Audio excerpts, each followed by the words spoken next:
yeah, by 6:30 it's cleared up, and all side on clear. Maybe it's climate change or the weather, but the environment up here looks good. Like I tell you, the last time they do the street light them, but I don't know why they not reach with the light and they up to president before president lodge. They just stop by the church, by the residents of the British High Commission, and but it looks good. The Nongian flag, I see, get some nice graphic stuff for the independence. Me only prayer no more now that we go keep them here how they are and take care of them even after the independence celebration.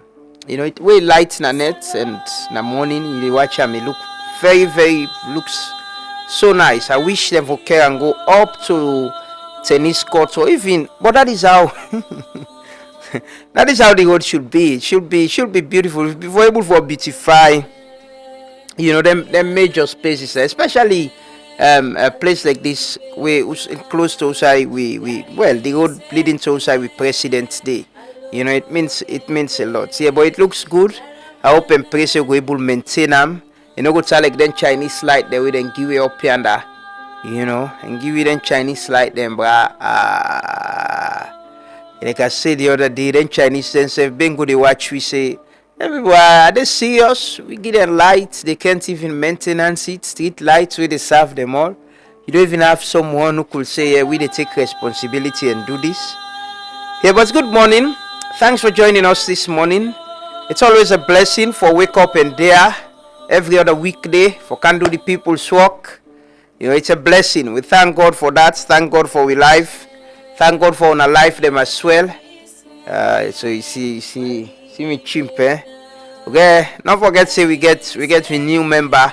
We still a name for them. Don't get a lot of suggestion them. Don't get a lot of names and we don't come up. But now we all get for name them together.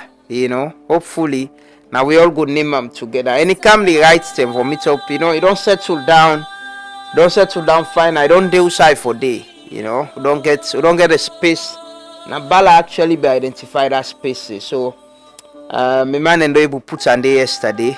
It was a bit tough for moving from here, care and go under, but it settled down small. Yeah, but this is our national animal, right? If you check your passport, if you use a Leone passport, it did it. They don't declare I'm a national animal, and now with the showcase and with the support Takugama for raise awareness about conservation, protecting the environment, and Takugama na the number one place where you check for site and for visit na salon. It did top na all the site them, ecotourism and the work with and they do they. Hopefully when it's completed and then they open them up, it will attract more people coming to this country. The canopy walk, the tech vote or some then build some IT centers outside people and go sit on walk and do waiting they want to do it's a place that is coming up nice, and I'm sure after they complete all their work then we go proudly say we self get a place where they put out there for the world for can visit. But good morning everyone, thanks for joining us. Where are you this morning? Are you preparing the kids for school? You they get yourself ready for go work? You they get yourself ready for go na your school, or you already did na your school? You did na keke, okada, you they ride your taxi, poda, whatever. Thanks for joining us this morning. It's always a blessing for no say you're starting your morning with other people. After prayers, you come to work and you get the hope and trust and belief say there are people who are listening and people who are watching you. It's a blessing. We don't take it for granted. We appreciate it so much and pray say we will continue this. We will continue this work together because now we only do them together. I want to say very good morning. I just want to say sorry. Yesterday, I actually tell you, I've been thinking say the party tongue, but unfortunately it's not around. Well, I shouldn't say unfortunately. I've been feeling say the tongue actually. Remember I tell you yesterday say I thought he was in town from Senegal, Dakar, so I attend a meeting. But no, he went to Dubai. He been to Dubai yesterday. or maybe he's on his way coming. But the panel the tongue one for say very good morning to the first lady, the security officers them na President Lodge now neighbor them and they're very close to here. One for say very good morning to the vice president right down the road, na Spur Road, the chief minister, the minister them, we members of parliament to see say APC they return to parliament and they return very soon as they confirm.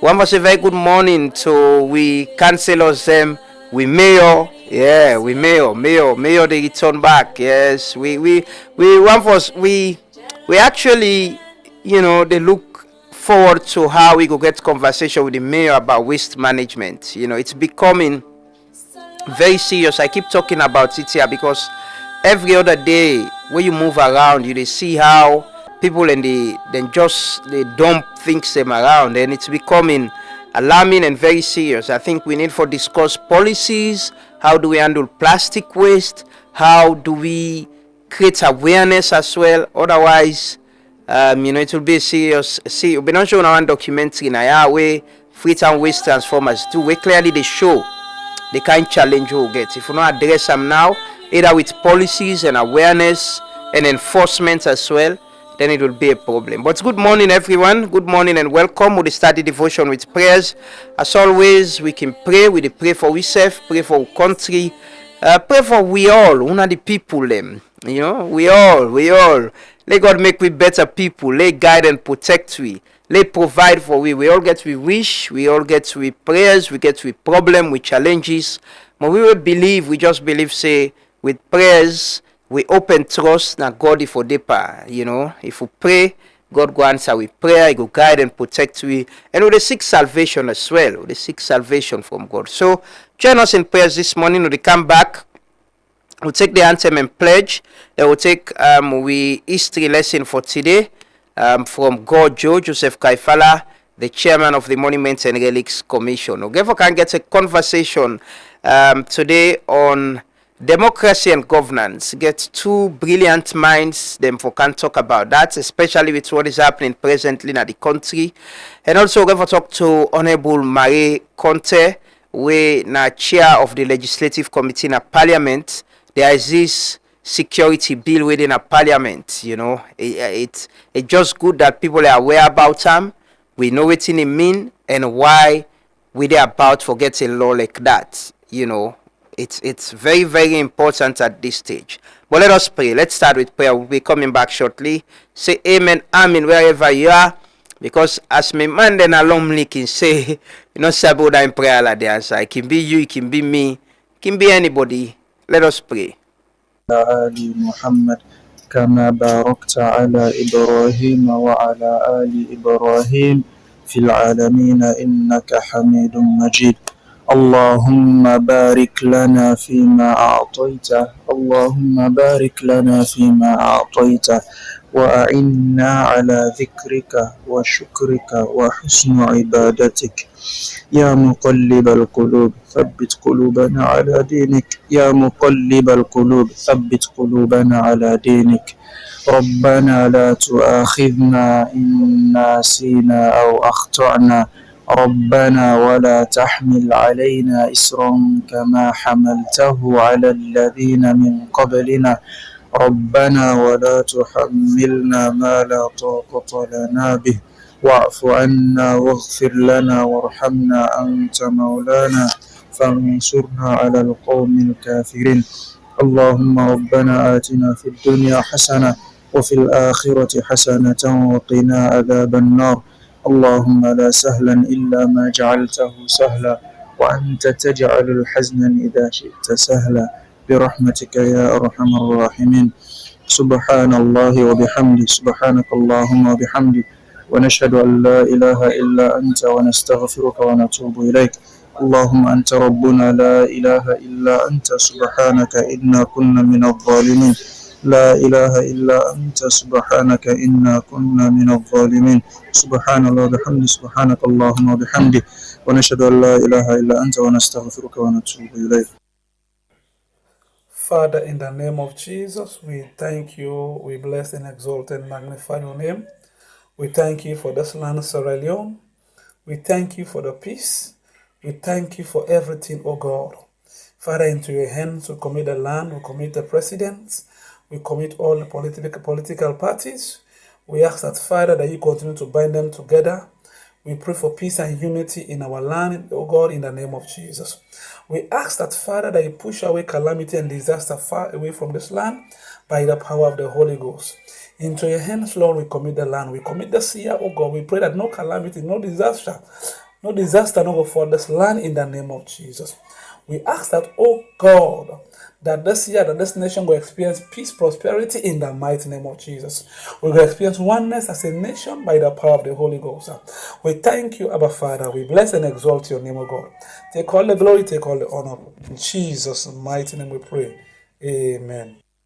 This is the voice of Egerton Shabba. Present to you. Singate, aka Freaky Joe. Sons of Light from the Gambia. Caddy Black and Emerson from Freetown, Sierra Leone. Exclusive combination. What a perfect combination. More than a perfect combination, you don't know. The race is not for the strong, for those who can endure. Living in this wicked world. For some people life is tough, for some people life is rough, and some people got it enough, swimming in the river of happiness. Some people say that life is a mess. What comes tomorrow, they don't care less. No, things change, nothing lasts forever. You gotta believe. If you believe in what I say, sing along song, sing along, yeah. Oh, oh, oh. Sing along song, sing along, yeah. Watching you, hey, hey, hey. Saving you, hey, hey, hey. Feeling you, hey, hey, hey. God is watching you, hey, hey, hey. Never know. It's Gambian grown, for some sweet salon. Never know. It's Gambian grown, for some sweet salon. Sometimes I wonder if Jah forsaken me, but now that I've seen how it's plain to see, Jah always walk with me, even life is so hard and thin. I know what Jah love can bring. Jah love is everything, oh. So people just be humble until up you going through the. Don't you know that Jah is watching over you? Watching you, hey, hey, hey. Saving you, hey, hey, hey. Feeling you, hey, hey, hey. God is watching you, hey, hey, hey. Never know. It's Gambian grown, for some sweet salon. Never know. It's Gambian grown, for some sweet salon. See me, I say, God is watching you. My life is a struggle, so me not trouble no one, no. Tell them say. This is the voice of Egerton Shabba. Present to God is you. watching you. Singate, aka Freaky Joe. Sons of Light from the Gambia. Caddy Black and Emerson from Freetown, Sierra Leone. Exclusive combination. What a perfect combination. More than a perfect combination, you don't know. God is watching you. The race is not for the strong, for those who can endure. Living in this wicked world. For some people life is tough, for some people life is rough, and some people got it enough, swimming in the river of happiness. Some people say that life is a mess. What comes tomorrow, they don't care less. No, things change, nothing lasts forever. You gotta believe. If you believe in what I say, sing along song, sing along, yeah. Oh, oh, oh. Sing along song, sing along, yeah. Watching you, hey, hey, hey. Saving you, hey, hey, hey. Feeling you, hey, hey, hey. God is watching you, hey, hey, hey. Never know. It's Gambian grown, for some sweet salon. Never know. It's Gambian grown, for some sweet salon. Much man and nothing indeed, you know. Much man and nothing, you all the big he make, we're nothing. It come that day when you're not around. Actually, this morning, one week, where they come on house, I was thinking, they'll come that day when I'm able to do this, what they do so. I might not even be around. The thought just come from me. I just get that thought. They say, yeah, they'll come that day where they'll not be me. I won't be. Not like I'm not able to do what they do so, but I will not be around safe. It won't be me. I'll be dead and gone. Be someone else, maybe doing something somewhere else. That's just life, and it's good with what they think. They find a way to get there and taught them about life. I think it guide me. It helps. It guides me a lot. It make to see life in a different way. That's you can be here today, tomorrow you know more. So all the things same way we the hates we say for, do bad to other people, wicked people, all the things they will want. You get clothes, you get shoe, you go get this. Even with their lives Joseph for wear them. Imagine how you closet day, how many shoes you get. And we all wanted, I remember when they come up or they go school, we forget 2 pair of shoes safe na problem. You go get a 1 pair away, always we come out school for clean them. Now you use, you get to a stage where you're able to afford as much as you can get, but for you wear no one and they back safe. You get one way something ain't easy for you wear no more and move along, That's that how life is. And you get people them we can't afford at all. They can't. They don't have it. They don't. That is how life is all about. But let God answer our prayer. Them let make them easy for we all. People who go through struggle, people who go through difficulties, let Allah provide ease for them. People who are sick, let Allah give them medicine. People who defend married, I can always say, let God make them easy for we all, and let God give you peace of mind. It's very important in anything. If you not get all the gentry in the world safe, but if you get peace of mind, say you get a home where you come, nobody no go begin grumble by you go feel happy with your family, whatever day una go share happily. Let God give you all land. It's important. It's very, very, very, very, very important. People who want travel, people who they look for job, travel na part of we plan them now, na part of we wish them, Let God make them easy for we all. I see somebody they post yesterday, he say this independent season, people can get 2 options. Whether for buy the independent t-shirts, then tell me I can there around plenty. I see I'm around plenty people in the sale. Whether for buy them or whether for buy power bank. So the choice is yours. Whether you for buy the independent t-shirt for celebrate independence with 65 independence anniversary, or whether you need a power bank, for power your phone and stay online, stay online. Yeah, but let God answer our prayers them. Thanks to we religious leaders them for always willingly and ready for offer prayers for we country, we leaders them, and we the people. Let God make we better people. We take we anthem and pledge. After that, we take the history lesson from Gojo, and but don't forget the chimp is here. You can suggest your name. We get a new member, but we don't get a name for our mates. We want to get a name, so you can suggest a name. Now a Facebook page, or if you did TikTok as well, you can suggest. Then we go compile the names them. Then hopefully we go announce the name of we new friend. Courtesy of Takugama. It's a gift from Takugama. Let's take the anthem and pledge and start our commitments to this country. Salon big pass we all for play we own part for push and go before and put interest above all else. We take the pledge and anthem. We'll come back shortly. Continue for stay with we. I will exalt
When I was a child, my grandmother, Mama Geneba, led me through jungle paths to a small village in Kailahun called Sami, where she showed me coffee and cocoa plantations she promised would someday be mine. Then I became a boy, and my father took me fishing in rivers that flowed from Sierra Leone through Guinea and Liberia. I am a man now, and wherever I go in Sierra Leone, I am pulled by meandering rivers, islands of coconut trees, and vast sandy beaches. So wherever I go, and have been to many places, this is home.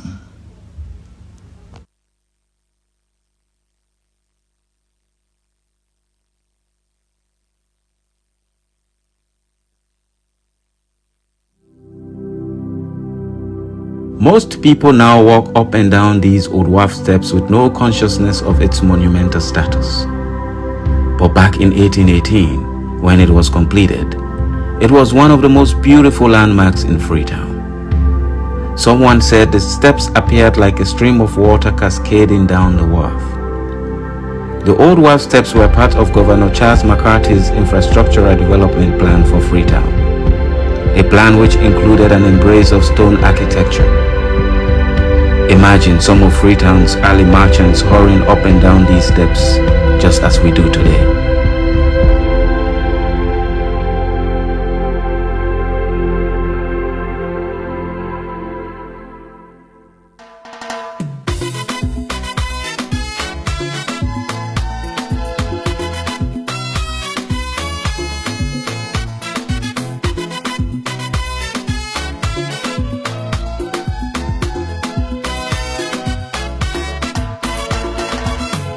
Salon, now we continue.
April 27, Independence Day.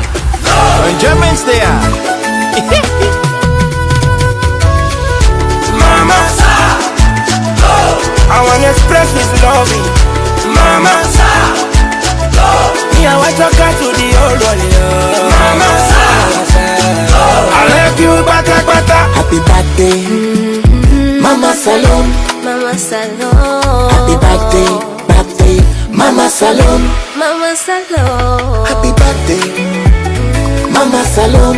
Mama Salon. Happy birthday, Mama Salon. Mama Salon. Angulema, Angulema, Angulema, Angulema, Angulema, Angulema. This one a celebration. Outside good people, no tension. Let we gladly, let we show some love. Show some love to the land that we love. Salon now we own, Fabula we bonafide property. There is no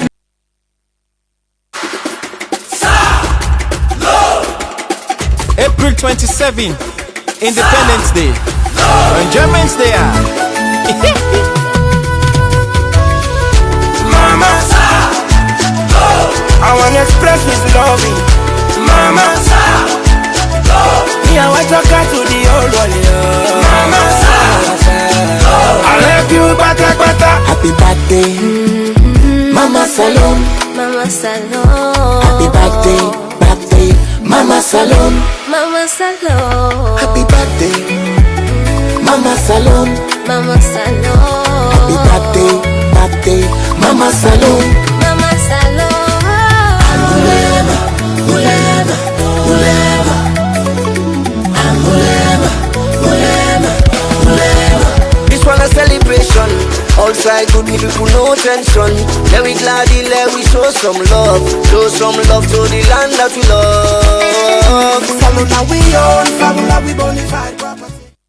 Indeed, salon na we own property. You know, like I say yesterday, see salon like, you know, you own property, like how you dey handle with care and you know, some level of respect. You know, I know salon can be tiring, salon can be difficult, the challenges we all the face, but yeah, we are cell unions. That's not by accident. You not beg for make it happen. You know, it don't happen. You're cell union, and we need to accept that and see ourselves as one people, and work on the things same way now wrong, and the things same way go make we better people. Me just believe say the people in APC, the people in SLPP, those in RUFP or whatever, are not aliens. They are brothers, they are sisters. Then salon people, you know. But what you need for look at now, waiting at the incentive of politics. Why people get into politics? Is it to serve? You know, 65 years now. We're talking about 65 years of independence. Yeah, we don't get challenges. We don't get war. We don't get mudslide. We don't get Ebola. We don't get COVID. You know, but there are things we can honestly be talking about, say, as a nation at 65. We can proudly say we're cell unions, we've addressed certain things, and we're moving on as a country. You know, it's not the blame games, you know, the way I do this, the way I do that, and not say it's where the previous government come on a power. It's 11 years. It's coming to 10 years. Yeah, 2 years more, it will be 10 years. Where they come on a power. They rule for 11 years. But the complaint they already see so right now. We're still around. Complain about electricity, complain about social services, water, complain about housing, you know, all the complaint them, almost all of them we see so right now. We had them, you know, and we still complain about them here. So we all need for look at waiting at the incentive of politics. Why are people getting into politics? Waiting at the benefits with me and you as well. We're not a politician. We they vote in elections and be part of the electoral process. Waiting with the benefits. Why do we vote? You vote for change. You want things for better in your life. You know, that's the hope. Say if you come out dance for a political party, where you can house, at least if we're able to turn on open the shower and wash. You know, for begin la Saleh, Abdullah, go cow the water, you don't go bill water for me. Come on, bila. You know, those are the things. Housing, how much you spend, how much you earn, and how much you pay annually per housing. What's are your income? What's are your expenditure? How you they assess that? If you get work, it's not for the one who no get work. You get work. How much you earn and how much you pay at the end of the month, so that they regulate the sector. Like I say, always say, yeah, the political party them, the two main political party them, always on promise we affordable housing. How much have we been getting?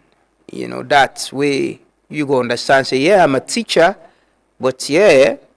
I not say there is affordable housing. My salary not too high, but at least I know they get pressure at the end of the year for paying dollars for outside rent for 2-bedroom apartment. I mean, I'm not thinking the same way. I mean, as some Sierra Leonean we get some job na a restaurant na wherever, but you don't get too much concern or worry because affordable housing. These are the dignified ways and there are where we all for able to live as a people. Where we all not go begin go bank somewhere else or not for bank, go build up sideway just because housing is expensive and everybody want get in small space and you know and benefit. That about it. How do we make things better for people? But now we the people them back. You know, it's 65 years. Now we the votes, now we the involved in politics. It's just a cycle, it's a generation. Now we they take care of we elite class. It's a system usai. We they always sing and dance for them people they are and fund and lifestyle. Take care of them and now them for day 5-10 years or whatever how long you get some man ajip they inside any government where they not they na opposition or any government we come they survive they serve they must get position where they if they are come they cow so they are go so you know they see them opposition. But you know certain lifestyle the way person they live 5-10 years bra. You get housing, you get motorcar, you they fly, you get certain rate pay. If then they come on your hand, 5-10 years you not get them, it can be tough. I make you see for retain power and for get power can be very, very tense. Because we need for ask again, waiting at the incentive of we people them where they go na politics. The people always want to be president, so why they want to be president? The people the way they behind them, why then they support them? Do they have an ideology? Is it something that they see in them naturally that and believe say this person could change the life of the people them, or it about way on personal benefit of the people them who they support? Waiting at the incentive, why do we vote? Why are we getting into politics? Why we they support political party? Should they sing, dance behind this politician, this political party? Why? Waiting at the incentive. Why are you doing it? Is it just the feel-good factor? Say, now me own party in a power, you don't care about what waiting, even you party in a power 5-10 years, forget job and a problem. Or you know for able to survive you still they face the same challenge the way they face. Waiting at the incentive like the conversation and then they will for the get. Why do you vote? Why you vote important? Why we all they talk say you vote na your life? Waiting it mean for you? Before you go vote you they think say this vote why they vote so if I make healthcare better for me, if I ensure say price reduce per health care where they go pay, if we able address your problem where you get na your community, if na road, if na whatever una get now in a community, do you think about that, or it's just the feel good factor? Say, no, this candidate he fine past the other one day, oh. No, this party na they make granny been there, now party this, we was who they na power. The world begin complain back. We all get responsibility and we get a role for play, and most times and we can sit down and blame politicians, but politicians are not alien. They don't vote for themselves. No politician not they like every party then they so right now. Then put the executive naya, then put the executive naya. Not only they vote for themselves for kind of power. Now we then the campaign. People the way they support the party them, people them way they be on the fence, people them way not believe in political party, maybe not the manifesto or the candidates waiting they say them believe in. Now we they vote. Now you they give power not to team way. Well, we don't move past that side in a democracy we get. We they vote. But you need to ask yourself, why do I participate in an election? Why are the votes? Why I for support these candidates? Why I for dance behind them? Why I for support this political party? How do they address my need and problem? What's in their ideology? So we're sing and dance no more. We need for move beyond that. We truly need for move beyond that. We really need for look at the people the way we lead we, waiting them stand for, waiting at them track record, who that them be, waiting them don't do, waiting them go do. For one country no easy, the one the president being don't talk. See, for one country no easy. Not so anything, not so light thing, not so 8 million people, then well-being, and imagine you get 5 picking house no more. Everything about them dinner you eat. Then imagine 8 million people, everything about them is on you. Whatever decision you take, whatever policy you come with, program you come with, they affect them positively or negatively.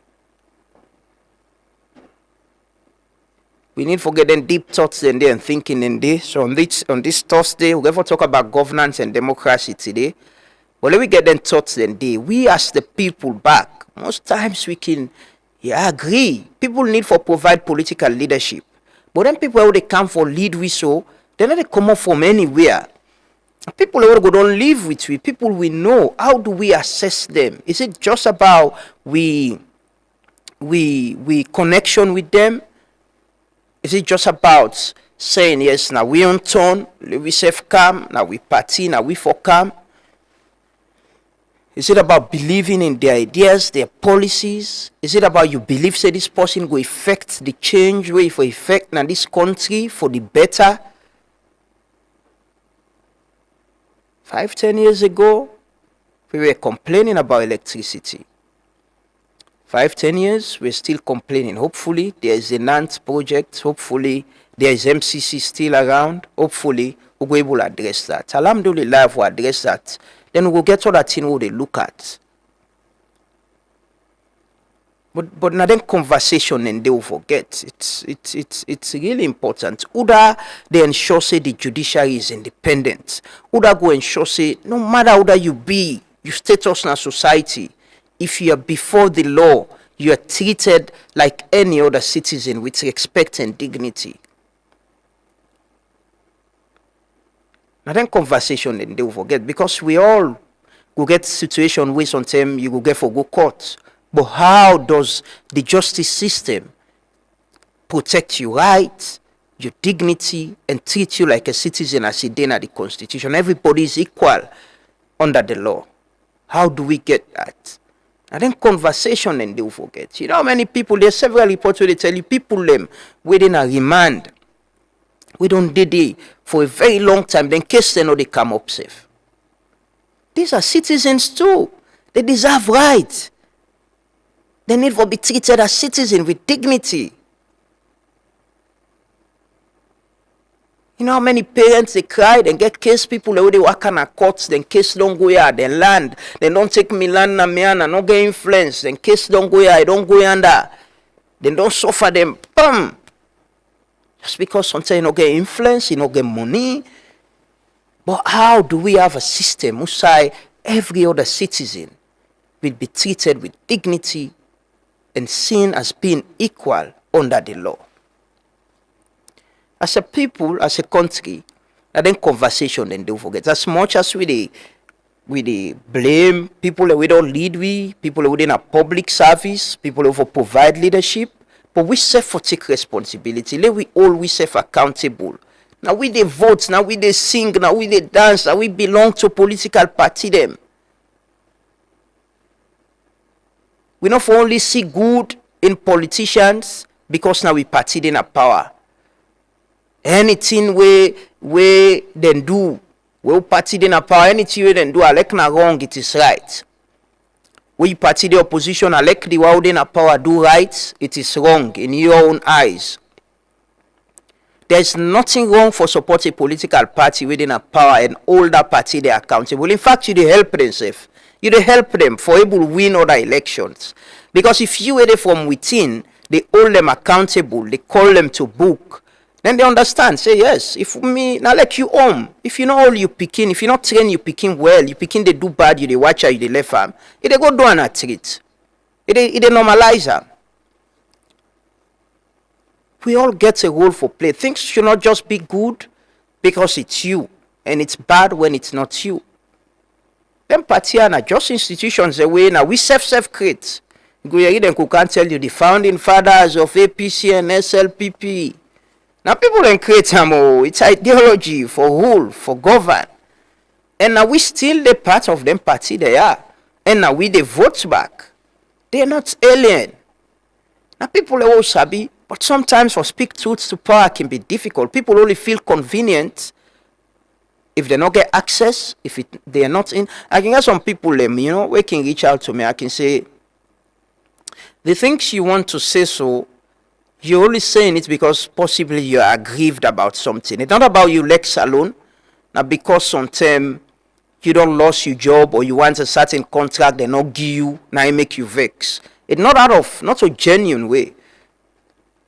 So if you're not careful, let me place out if you're not careful for access, so man they drag you by your own problem where you get with other people then just because you are grieved, not because of love of salon. Anyways, they'll take some stories. Like I say, President Bio de Dubai, he meets with the leadership of the United Arab Emirates yesterday. They'll take that video they quickly. We can take some few stories as we can talk to our first guest this morning. Continue for stay with me.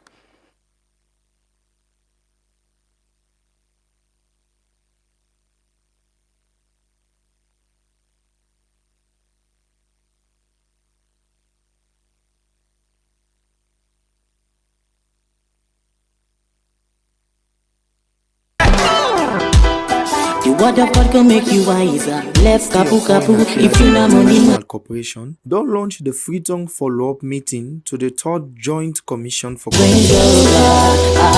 word of God can make you smarter than them money lover. See when you body go down weak like feather.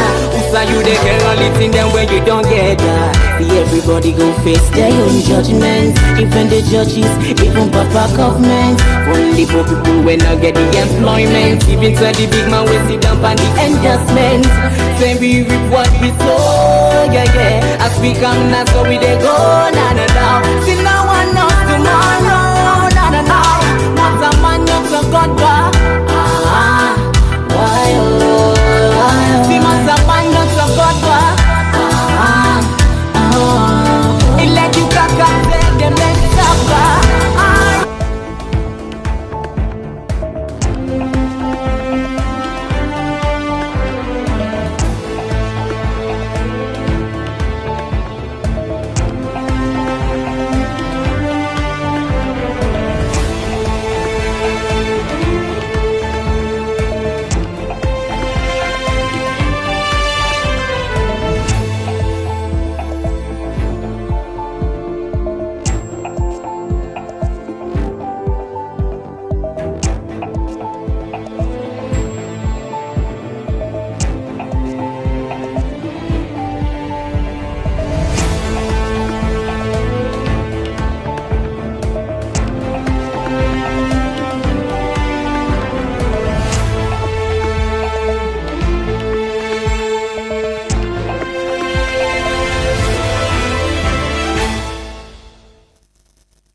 That now His Excellency the President, Dr. Julius Maada Bio, binde na the United Arab Emirates, usai meets with the leadership and some other dignitaries them yesterday, and that video was also shared by the Gulf Stream, the UAE, the media. Let's take some stories quickly.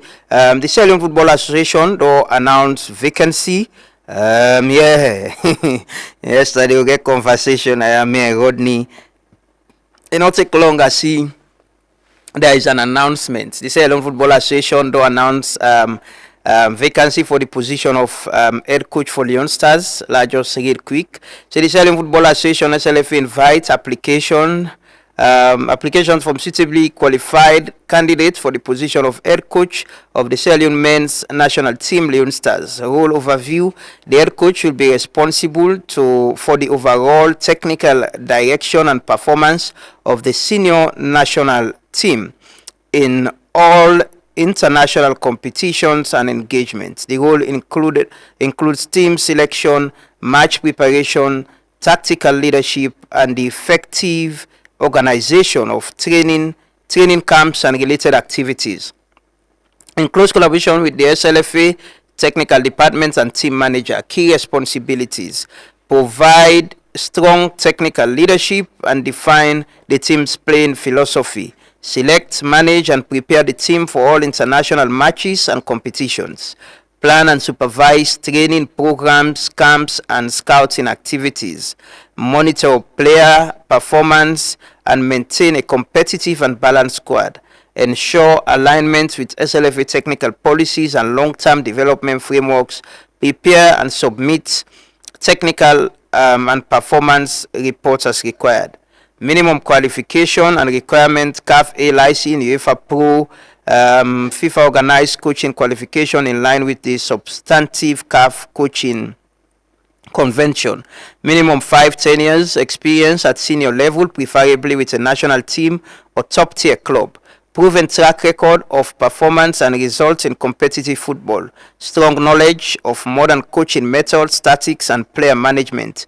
Experience within Africa football or similar environments will be an added advantage. Demonstrated leadership, discipline, and ability to perform under pressure, excellent communication, and interpersonal skills. The process there: you forget your CV, you forget copy of relevant coaching qualification, a big technical proposal outlining coaching philosophy and approach, at least 2 professional references. So Leone Stars don't announce a vacancy for head coach. So yeah, we've been to get this conversation about Mohamed Kalon, and having at the back of we mind that this whole situation could be resolved, and yeah, they can work together. But it seems that is not going to happen. The FA do announce a new coach, vacancy for a new coach. Yesterday, somebody just say, well, we were asking that whether not coincidence. It happened almost the same time. Chelsea, they announced the sacking of their coach. Liam Rosenior, we get Salon Heritage. In Papa play for Salon, and in Papa coach Salon also. Then they announced the sacking of him. Then Leone Stars, SLFA, they announced this vacancy. So some people were saying maybe it's coincidence. Well, can we have Liam for can coach we? People then they ask, can we offer to pay him? We even owe Mohamed Kalon for 9 months. He don't coach, we don't pay him. Well, we're looking forward to Leone Stars having a good coach, a coach we go qualify we, a coach we we all go agree and believe say he get the support of both the FA, the National Sports Authority, the ministry, and Sierra Leoneans as well, because wallahi we serve one for the Go Nations Cup. For the Sidon no more, we they get close, they will not qualify. It can painful, it can be very painful. One for day consistently in a Nations Cup, then we got to think now about how for go World Cup, and we can do it. Countries like Cape Verde can qualify. we can do it as well. We can do it. Hopefully, we get that coach. We go to the Nations Cup and other continental competition them and even international competition. So that the hope. So the vacancy is out there, and clearly if you read the vacancy, it will definitely be a foreign coach, because I'm not sure. I don't know if there is a Sierra Leone and we don't coach any other national team. We get 5-10 years experience. We don't coach a team at continental level. I don't know, but let's see what happens. We are hopeful that things will get better, and Leon Stars go get in glory, and we all go agree and accept, say, we're playing at the AFCON and we're competing to go to the Nations Cup and the World Cup. Now take some other story. The Sierra Leone People's Party don't comment and pull a press release yesterday and commend the moral guarantors and warn against undermining electoral independence. Now the press release, I'll read them quickly. Say press statements on the outcome of the joint assessment mission to Sierra Leone by the international moral guarantors.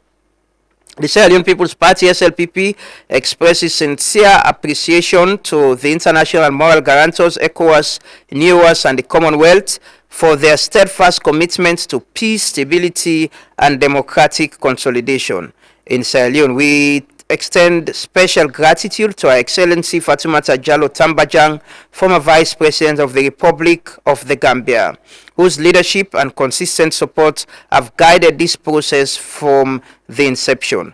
As the governing party, the SLPP family believes that His Excellency President Bio, leader of the party, has demonstrated clear and sustained commitment to implementing both the Agreement for National Unity and the recommendations of the Tripartite Committee reports. This commitment was once again underscored during the courtesy visit by the international moral guarantors to the President.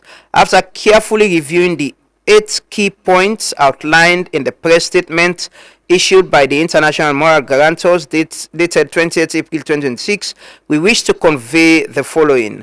We wish to convey the following. Let's see. Let's go to the next page. It say we wish to convey the following on the establishment of a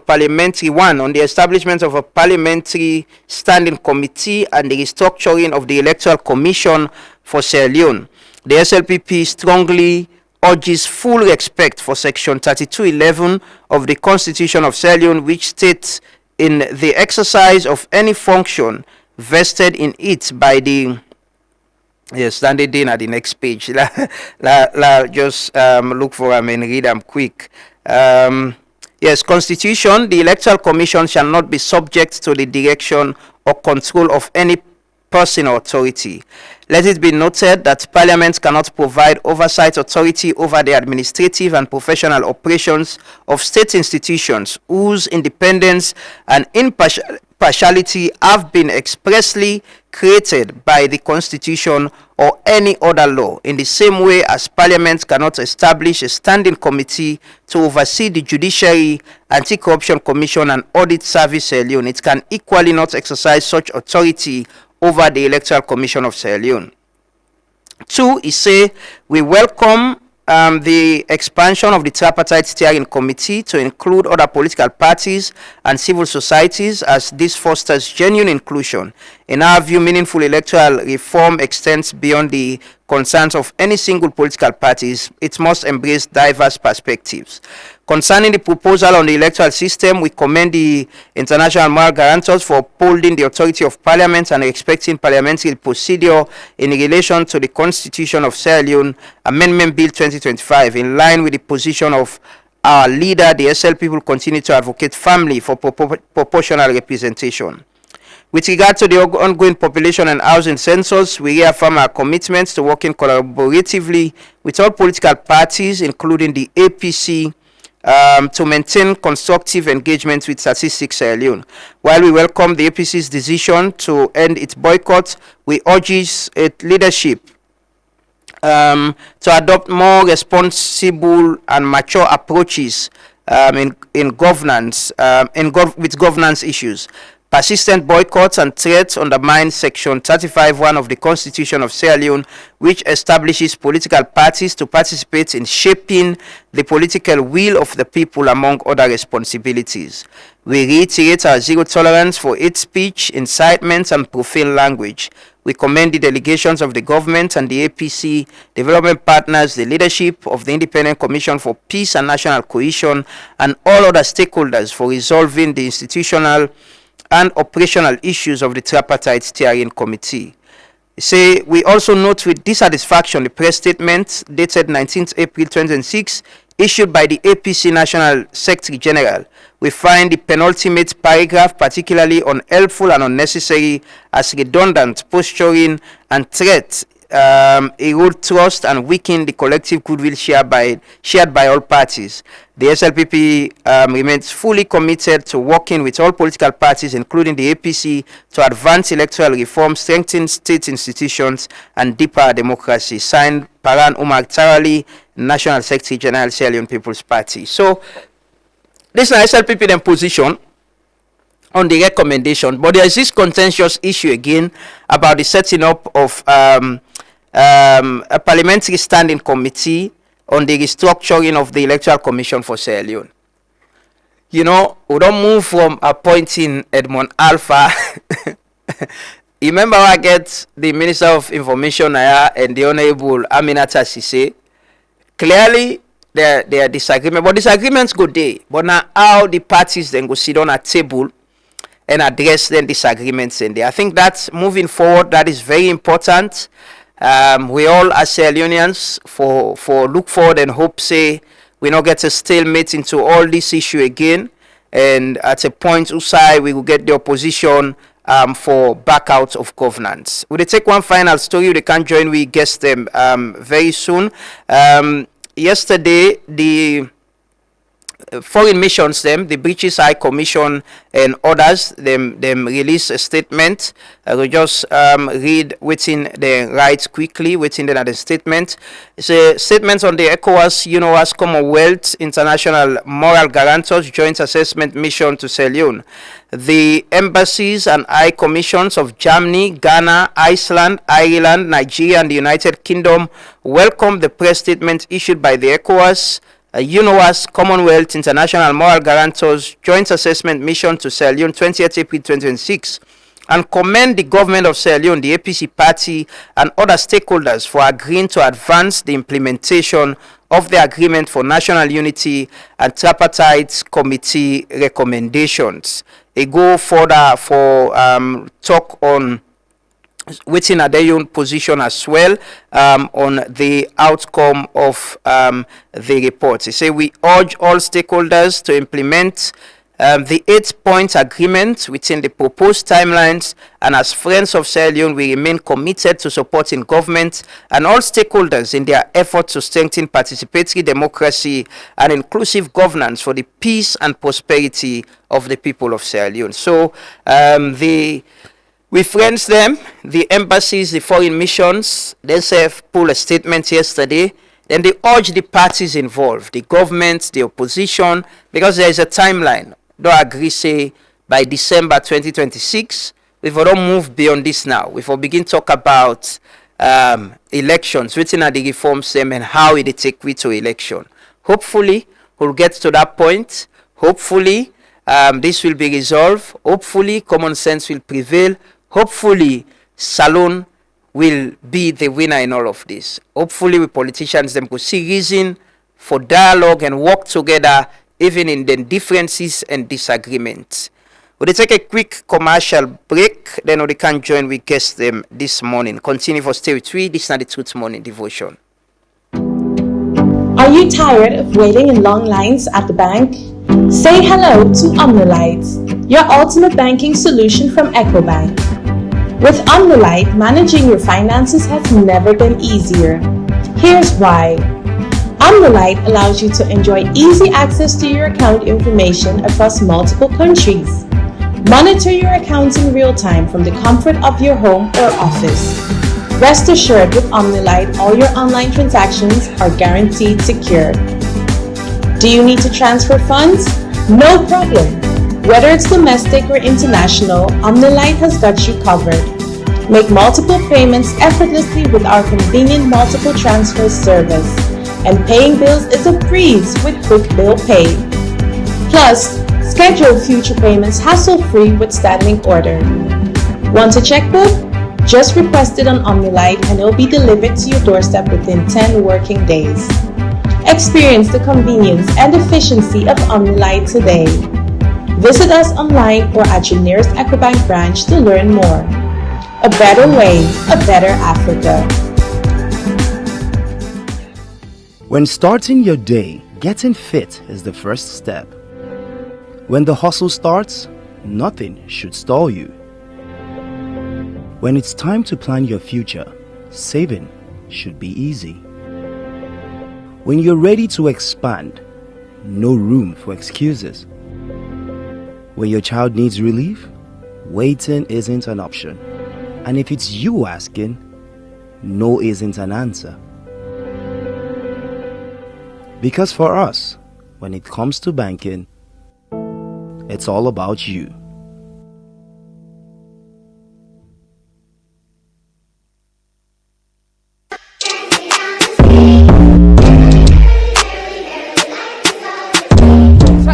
Canoe Federation, they come up with National Canoe Championship, where go be Monday, April 27, that's na Independence Day. This go be na HQ Clubhouse, Lumley Beach, by the Code and Empire. 12 o'clock center, sharp for go inside. Na free, you not get for pay penny. My God, this competition not get for funny, because all the fishing community there get for show themselves. And that day, I say that day, we go know who that's the bra, who that go get the crown, who that then go crown as the king. But now HQ Clubhouse, Lumley Beach, near the Code and Empire, Monday, April 27, and enjoy Independence Day and watch the National Canoe Championship. 12 o'clock Santem. For go inside, as I said, no more, wanna free. All the fishing community, like Banana Island, York, Laka, Godrich, Sussex, Black Johnson, Buretong, Tombo, Mama Beach, Bond, Tasso, Aberdeen, all the fishing community there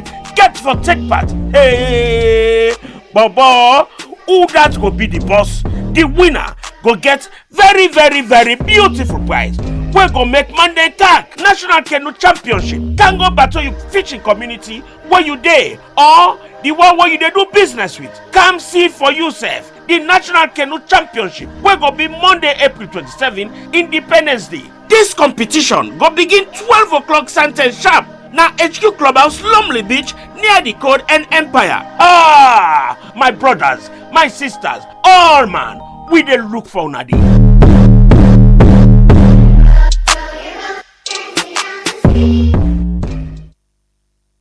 Orange Maxis gets flexible data and voice plans them we go fit you lifestyle. Try the Colat Mini for just 70 Leone and get 2.5 Mbps speed for 7 days. You can need data anytime. Your bundle they give you fast internet anytime you day. For you can prefer customized plan. Your own bundle they make you select the exact data and voice package where you need. Find the best data and voice option now on Maxit. Download the app and stay connected. Orange Maxit app, they give you more sweet special features we designed for make you life simple. No miss events. Buy tickets for concerts, sports match or any show directly from the app. Enter the marketplace, shop latest products them, check special offer them and enjoy exclusive deals. If you make mistake on transaction, no worry.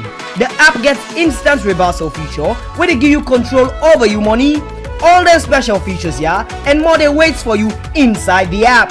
Download Maxit now and enjoy the full experience. Orange. Welcome back. This is the Tooth Morning Devotion on Tooth FM 103.9 with the broadcast live from the studios na Ilkot na Freetown. We're on Facebook and TikTok.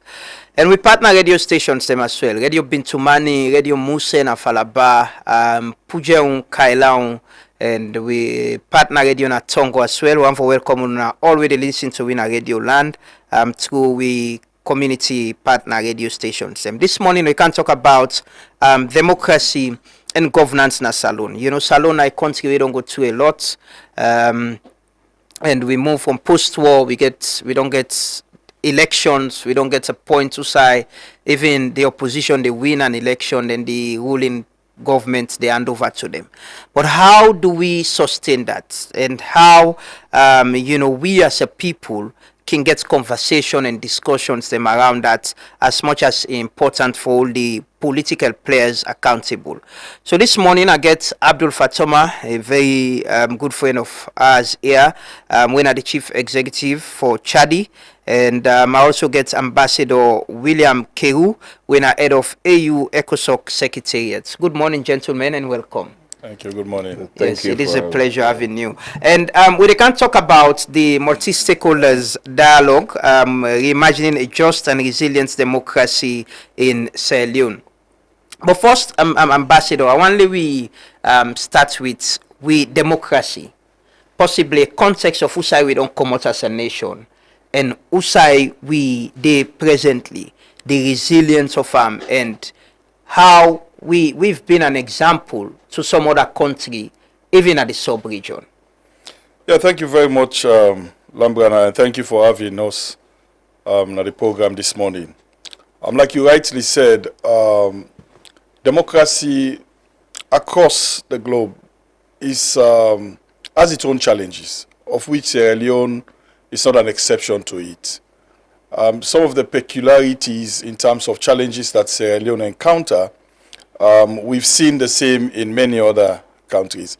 But one of the things which I personally think is the fact that we have demonstrated to a very large extent maturity, resilience, especially for a country that have gone through tremendous insecurities, wars, and many other things.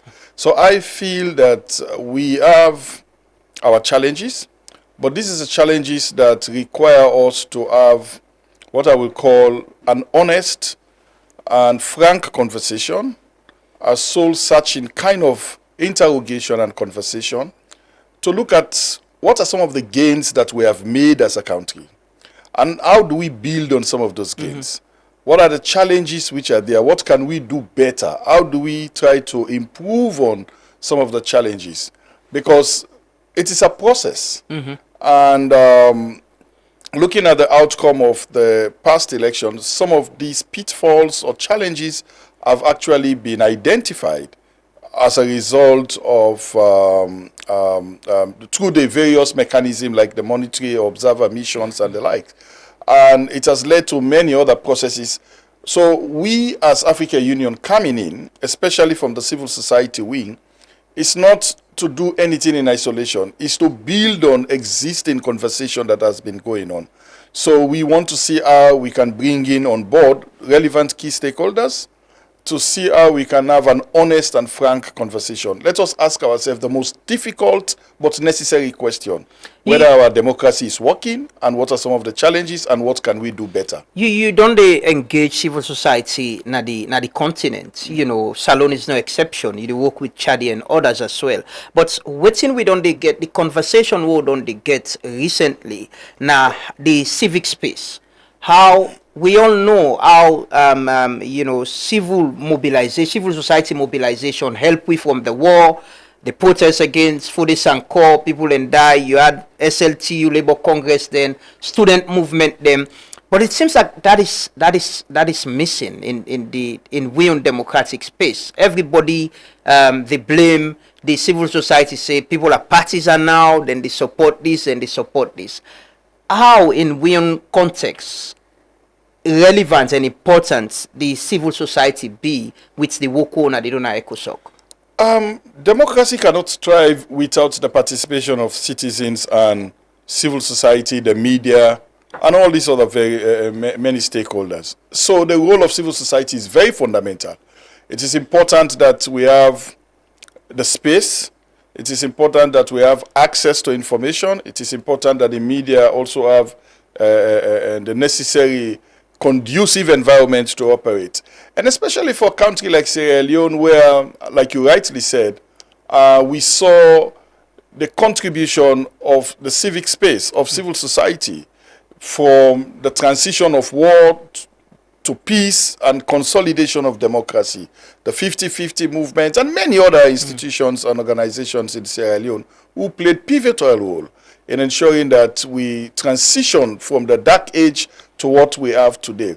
So I think it's a major concern if the civic space is shrinking, because we can only have a better democracy, we can only have an accountable system, we can only have a participatory democracy when people have the opportunity to participate, to ask questions, and to interrogate some of the issues which they are not comfortable with. Until you are able to create that conducive environment where citizens feel free to say they can demand for accountability, they can hold you to be as accountable for issues pertaining to their development. So one of the ECOSOC mandates are for actively engage civil society. Is to build strong partnership between government and civil society, but more fundamentally is providing a bridge between grassroots civil society organization and policymakers. So how do we contribute in terms of advising government on policy-related issues that pertains to the development of citizens themselves? And in that case, in WIN context, I did at the meeting recently with the moral guarantors and civil society and the media, and one of the things that will come out now how civil society can get the interest them, but there should be that we may get civil society movement at this country some long time ago. Usai everybody they sit down and get one interest, within they push when at the country in interest. Is there any way ECOSOC they help in coordinating that? Oh yes, Oh yes, we have what we call the ECOSOC National Chapter.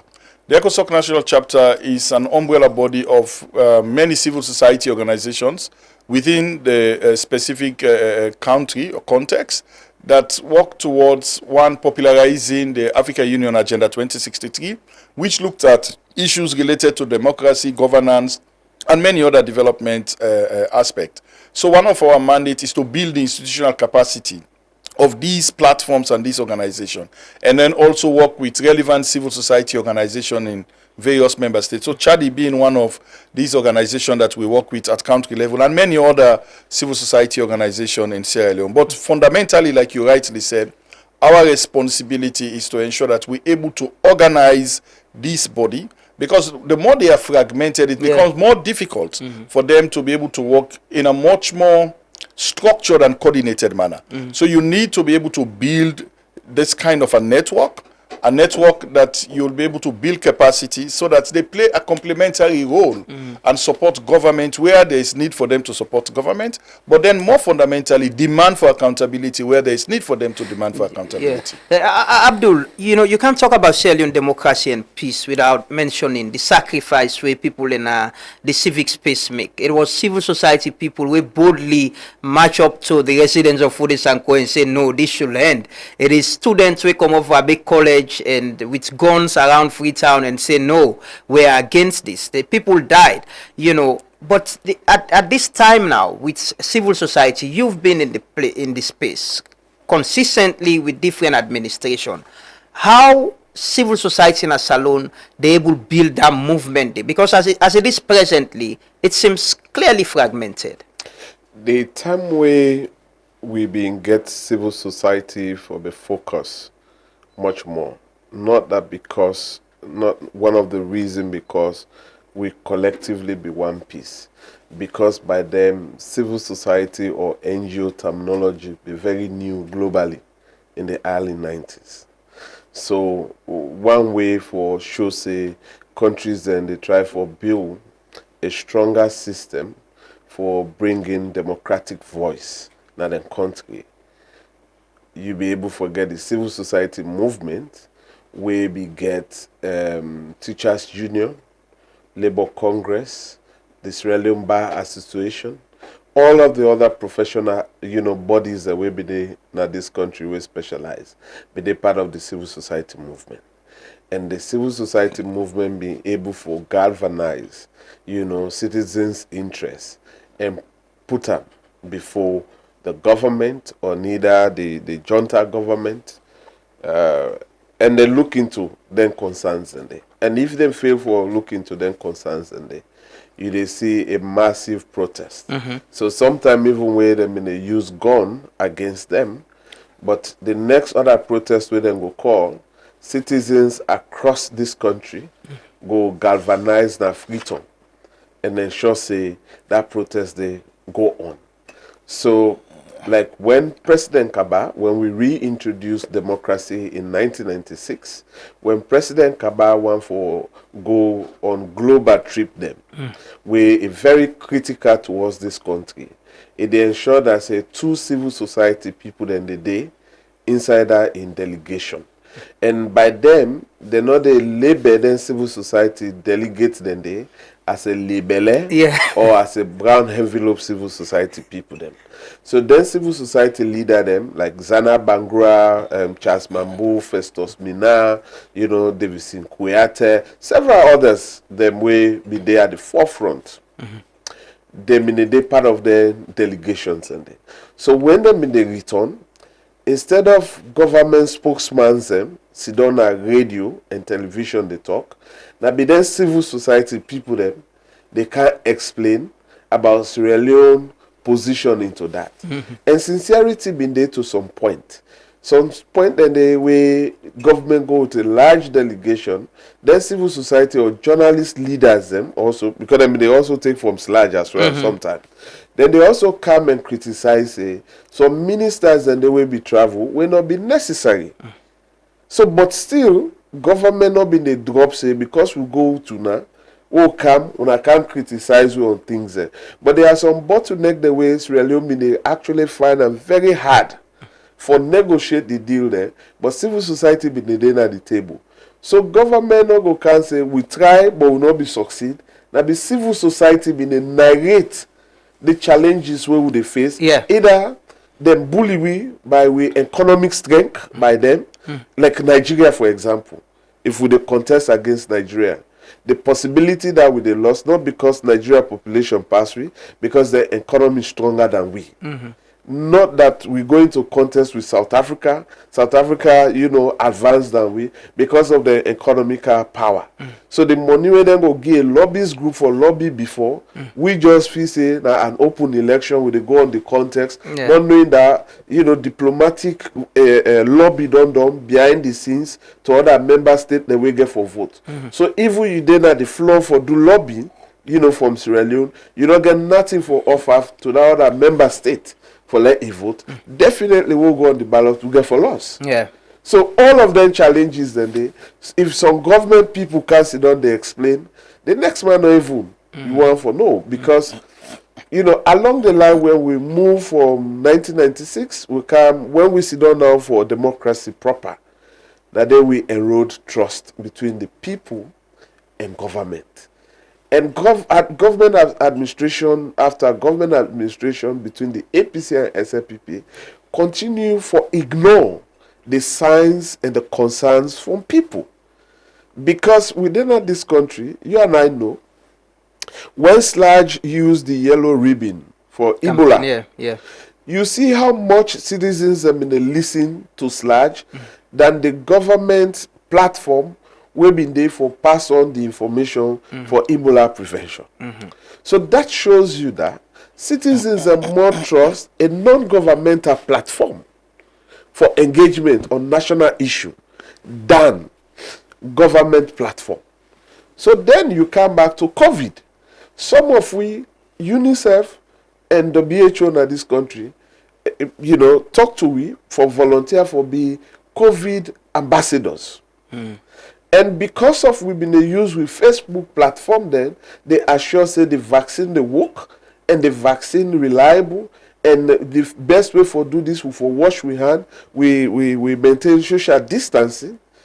You see a lot of people comply and say, oh, if na Umar Fufana, oh, if na Abdul Fatoma, oh, if na Fibian, if na Lamrana, I get for listener. Right? Trust. And yes, so the trust. So the gap they very hugely. But government continue for ignore this sound, and out of laziness from politicians and throwing a shade that, look, because of Lamana Nafula and a western area Ibon, so a strong likelihood and possibility they say na APC they sympathize with. This na a lazy politician we go dey now na the ruling party go present this kind of narrative. Yeah. Then people that will not get the thinking, process and then just accept. Yeah. And then he see you, he look at you on that perception because you not align with the political party. So he treat you on that same way. And the other one where they na the opposition because he believes say Abdul Fatoma get Fatoma name, a born a month, Yeah. na a southerner, a go bow school. Yeah. That is something because like even this with Oba, if you put your Oba jacket on, you put na your Facebook. Then go harass you life like they say, oh, now I make this not a be again because I all go the same school. So even like you go any school where the president or most of the people that people just use that lazy mentality for attack you on that perception. Yeah. So then the politicians they buy into that and spread that. So then they miss the actual ingredient, and that's the reason why when they get political crisis internally. These same people that we are waiting the stigma or waiting the brand, now then they run to for rescue. Like we are the oxygen for them, we are the fire, brigade for them. They will come say, oh, I'm not one for Engage Truth Radio. Yeah. But there was a time they call and say this important thing they follow we talk. Yeah. Then they say, oh no, I don't get time. But when they get in crisis, that's the time that we need civil society. Yeah. And that's the time like me. They know say they turn invitation down. Yeah. I know get time. But Fatoma, how do we build this at this time with this stakeholder engagements we on the get waiting na the whole way it go play for ensure say because the former vice president of the Gambia we were in that meeting day. She said she's from civil society before he come into politics, and what she said was civil society no go able to create an impact if everybody they work in isolation. You get national issues then where everybody for able to come together and say no, this is right, this is not right, and that go create an impact. Then kind of meeting here, how it help for able to achieve that? It help greatly. For example, now we mobilize all the stakeholders and the governance and democracy space, and we bring them into one room, listen from experience from one organization to other, and then we get people them where they come out from other African countries, we go then panels them, we go able for share experience, and for the local content we try for get with religious leader, we try for get with traditional leaders them, we try for get the legal profession, people them from the legal profession for can talk, about democracy, rule of law, and justice in the country, and we're learning from their experience. Then they help. Let me give you one. This now the third time this way we they organize a program with AU ECOSOC. Ahead of 2023 election, we will look at the fragility. So we'll bring in two programs as Leone. And when the other one we work with security stakeholders and also the grassroots. We get market women, we get persons with disability, we get youth groups, and we go as far as attire base for get people them. So we create a dialogue within the security sector, the traditional leaders, religious leaders, and the citizens for see how democratic process and electioneering process, the security not for be a war, it will just be an assurance and confidence building process. And we be see how that contribute greatly towards the securitization of we election in 2023. Okay. Then this one we they also try for see because now as me and you they speak, many citizens, if not all of we, they ask a very hard and necessary question at this time. How will they govern ourselves? Yeah. Because we get the tripartite recommendations we every now and then it creates problem for we. either one party will go into the process, say the other one not fair, the other one say the other. So counter allegation of fairness or no fairness. And then we get even a day after the signing they disagree. Yes, and also misinform the content. Yeah. So when you look at the entire democratic process in this country, it's seriously challenging. Now, as we dey talk now this morning, we get two existing electoral system where we can use for we election. We either go use first past the post, it's legal, the day in law, we no remove it. We either go use the PR system. So we no agree since 2023 to 2022 to date. We're not able to agree it as which one we want for permanently stay with, or we just the one we fit we system. Either that this party they empower a favor first past the post, or this other party they empower favor PR system, then we have to drag into it. So it creates more confusion. You know, election they come, we don't even know. Yeah. So it creates confusion for even the political party themselves, more the economically challenged political party, as to how you they plan. If not PR election process you they plan towards, as to how media want for monitor the electioneering process. The media don't know how to put plans and budget together as to if not PR system you get for monitor or na first past the post. It also comes to civil society organizations that were involved in election observations. So like everybody, all the players they in a very mixed system. So we currently they ask a hard and necessary question as to how we govern ourselves. So like this multi-stakeholder dialogue, they're able to create that opportunity because we they hope for get the EMBs, the ONS, ECSL, and all the other stakeholders for actually update the citizens the way go attend this program, and the media will cover and how they will put the information and they out. And so this continue for build that resilience, and the corridor of trust in the process. Ambassador Kewu, we leaders them always go travel, go Addis, attend AU meeting, sign, charter and all of that, and we are signatory to the Africa Charter on Democracy, Elections and Governance. But sometimes when you check back, even we civil society or we the people, the media, don't understand what it's there, what is in it, and sometimes even people them where they push policies and programs can just sign. We don't have maybe a way for evaluate and check how them thing and they will sign to they help with governance, policy and democracy. How this align with this multi-stakeholder meeting for look at how such a charter will sign to they help for shape with governance and democracy.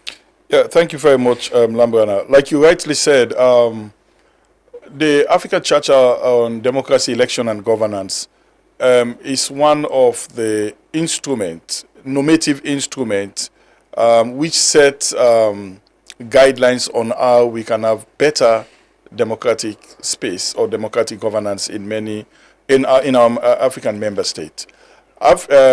Sierra Leone signed in 2007. In fact, 2008. In fact, Sierra Leone is among the first 15 countries that signed for it to become into force, because you need 15 ratifications. So Sierra Leone signed in 2008 and ratified in 2009. So we are amongst the first 15 countries that actually sign and ratify for us to be able to bring that particular document or instrument into law. And like you rightly said, when you look at the charter, it is a yardstick to be able to measure democratic governance in every member state of the African Union. So it is not only a document for them to sign, but then if you have domesticated by ratifying that particular document, it means you are accountable to following the dictate of that particular document. And that is the reason why civil society gets a role to play. Every stakeholder gets a role to play. This particular charter, in an holistic manner, provide what I will call the key elements of democracy or democratic governance. It look at rule of law, It looks at social justice. It looks at the consolidation of democracy. It looks about the independence of the judiciary. It talks about the conduct of regular, free, and fair election. It talks about how we should reject and totally condemn unconstitutional changes of government. So in an holistic manner, this particular charter provides the basis on how we can look at our democracy and ask ourselves that critical question which Fatoma is talking about. Is our democracy working? What are the challenges that we're having? Which gaps there will we don't identify? And then we're able to have this kind of multi-stakeholder dialogue to say, how do we prove a solution to some of these gaps? And because one important aspect of this particular charter is also to promote best practices that has been implemented in other countries. That is the reason why we're also bringing in other players from other countries to also share their perspective and the challenges that they are going through. But one important thing that we want to get out of it is for us to come up with new approaches, especially looking at the Generation Z, and all those kind of things. How do we address some of the fundamental democratic challenges that we have? We've been talking for so long. We've been complaining for so long. We all know the problems. We know the challenges. We continue to speak politics. How do we find solutions which are sustainable? Solutions which can address these challenges that we are encountering. So we look at this multi-stakeholder dialogue as an opportunity. It's an all-inclusive platform. We bring everybody, like Fatoma rightly said, right from the grassroots, because democracy can only thrive when you have that environment where everybody have a role to play, everybody have a voice, and they can be able to play their own little part in contributing. Which role,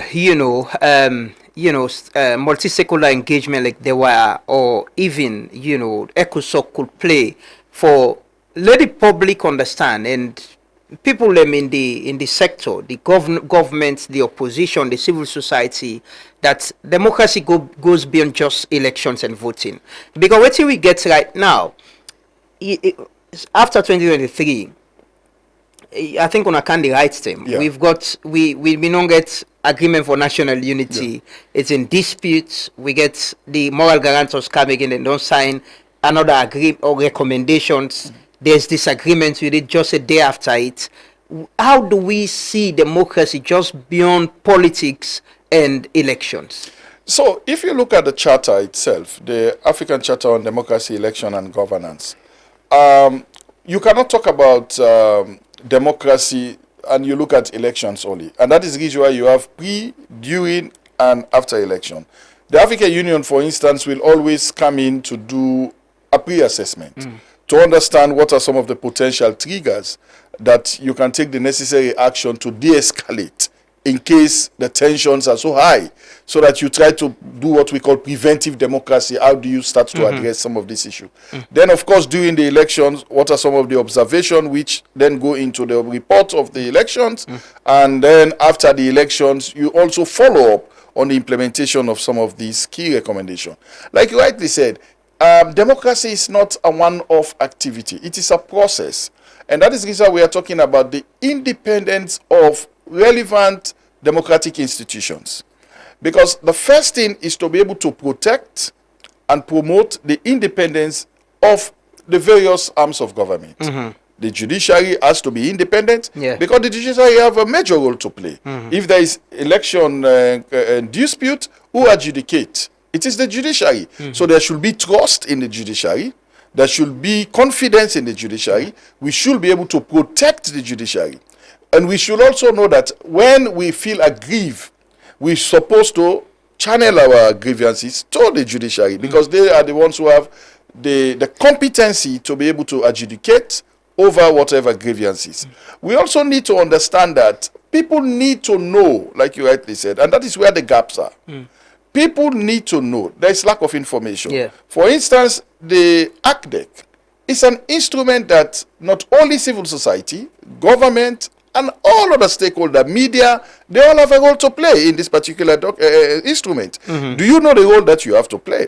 This is the first question we need to ask. The citizens and the community need to know that they have a fundamental role. They have ownership, they have leadership to be able to hold the government accountable. They need to be able to have that understanding that if things are not going right, I have the right to ask questions. And I demand an answer. We need to know that they have right to access of information. They need to know that civic participation is our right. Because as ECOSOC, we have one other major responsibility, which is to bring the African Union closer to the people. So one of the reasons why we are coming in, and we are also establishing our national chapter and building the institutional capacity of this national chapter, is for them to be able to popularize some of these instruments so that you know as a citizen that the government of Sierra Leone has committed itself at the international stage that they will live up to the dictates and the principles and values that is enshrined in this particular charter. How do they now practically implement it beyond the ratification? Because we need to see it in practical terms, in terms of action.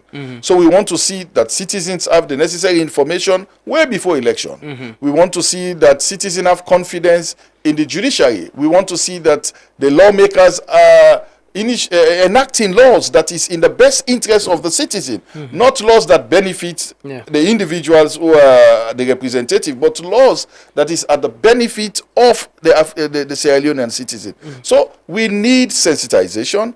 An institution like Chadi, the ECOSOC National Chapter, which we are actually building in Sierra Leone, have that fundamental role to play so that they're able to bring information at the continental level to the grassroots level, and then also have a feedback mechanism. So whilst we are here, what are some of the challenges? Remember, the AU is in an ecosystem. We will pick some of the concerns that will form part of our report. And when we return, we have various technical institutions. We now look and identify which institution have the competent authority to address the specific issues, and then we channel those issues. And then obviously the African Union will continue with its engagement with Sierra Leone through government, through civil society, through other sector, to see how we can contribute into the consolidation of democracy in the country. Abdul, we there at a point to say we're having a reform of we electoral systems. Seemingly the idea from the president now for address the challenges we don't get with elections. Legal reforms, in terms of processes and management and all of that, and the laws as well. But, at this time, I mentioned earlier, I think the timing of this is very important. How this multi-stakeholder engagement go inform or play a role in helping with waiting we get right now, when at the reform with electoral processes ahead of 2028? Well, what you go bring on the table now for the Sierra Leone government and the people of Sierra Leone respect the fundamental principles in governance and democracy. You asked a very brilliant question to Ambassador Kiru about, waiting at the relevant for we country for the go now Addis and sign to, treaties and protocols, and when they return back home, the situation becomes different. So this kind about multi-stakeholder process, they help for open the citizens the knowledge, like you rightly say earlier, election not on one day, and one of the fundamental principles of democracy and accountability, and how citizens then go able to hold the duty bearers accountable.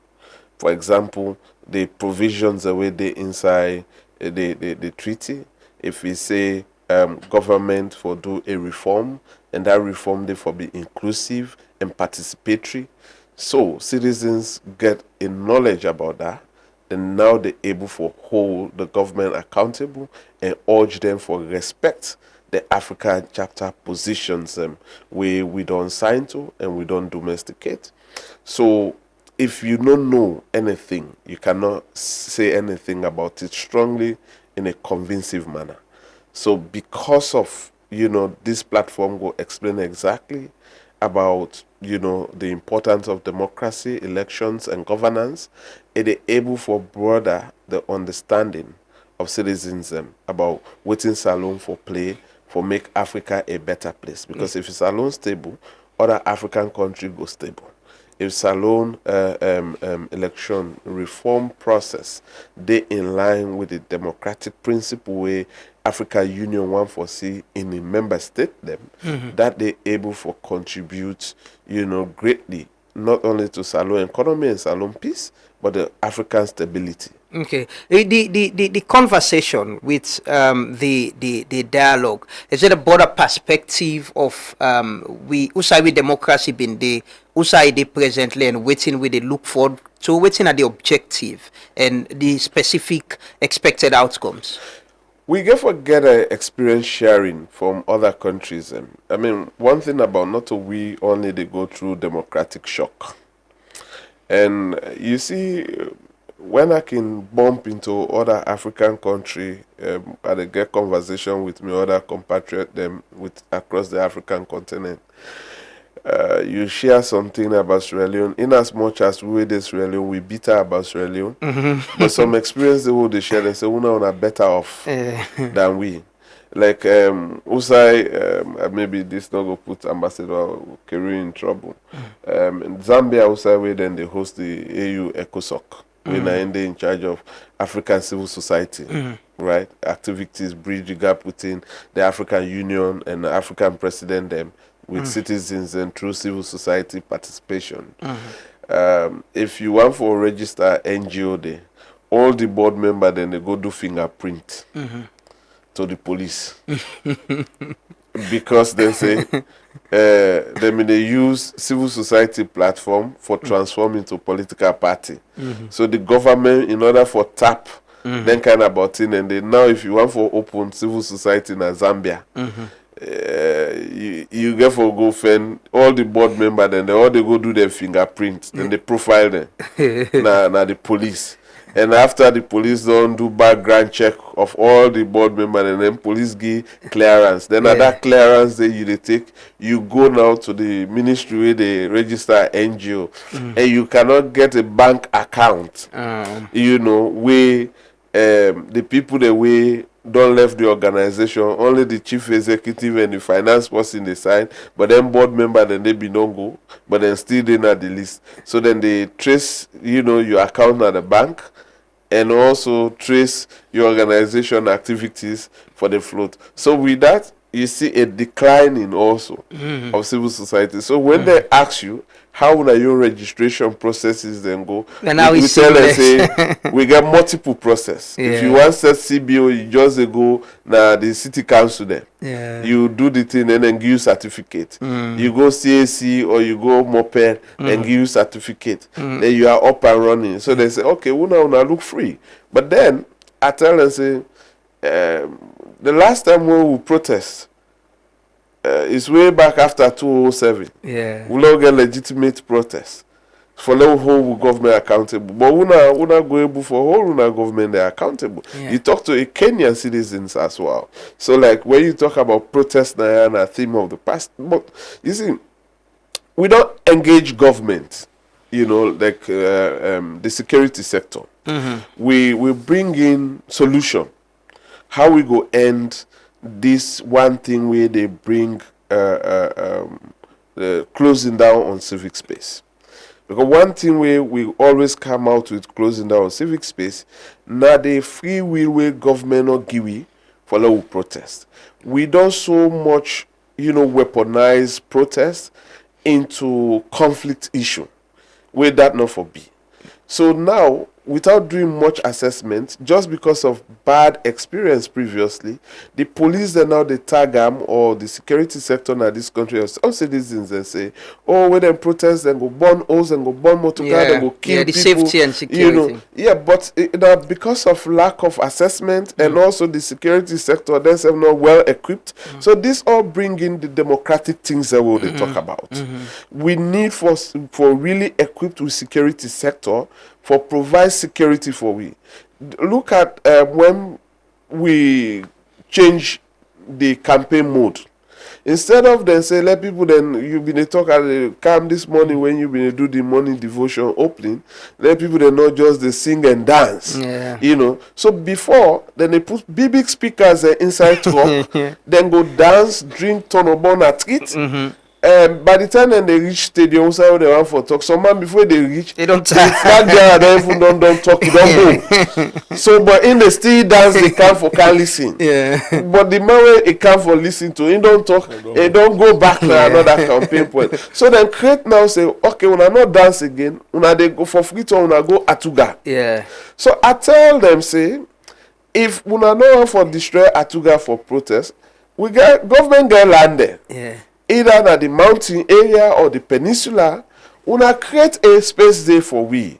Una fence a whole perimeter there. If Chadi want for advocate on justice issue, Chadi put in notice out, and people that will believe in justice issue, then go there. And Chadi invite the media, the media go tin up and listen to them key stakeholders the way Chadi they call for let them talk against the bad practice related to justice issue, rule of law, governance, human rights issues. So then the media go do that. And then we get bloggers and then go stream them. Yeah. So based on that, nobody no go talk that this country say, government not give we the alafia for protest. Okay, you know what law scatter market.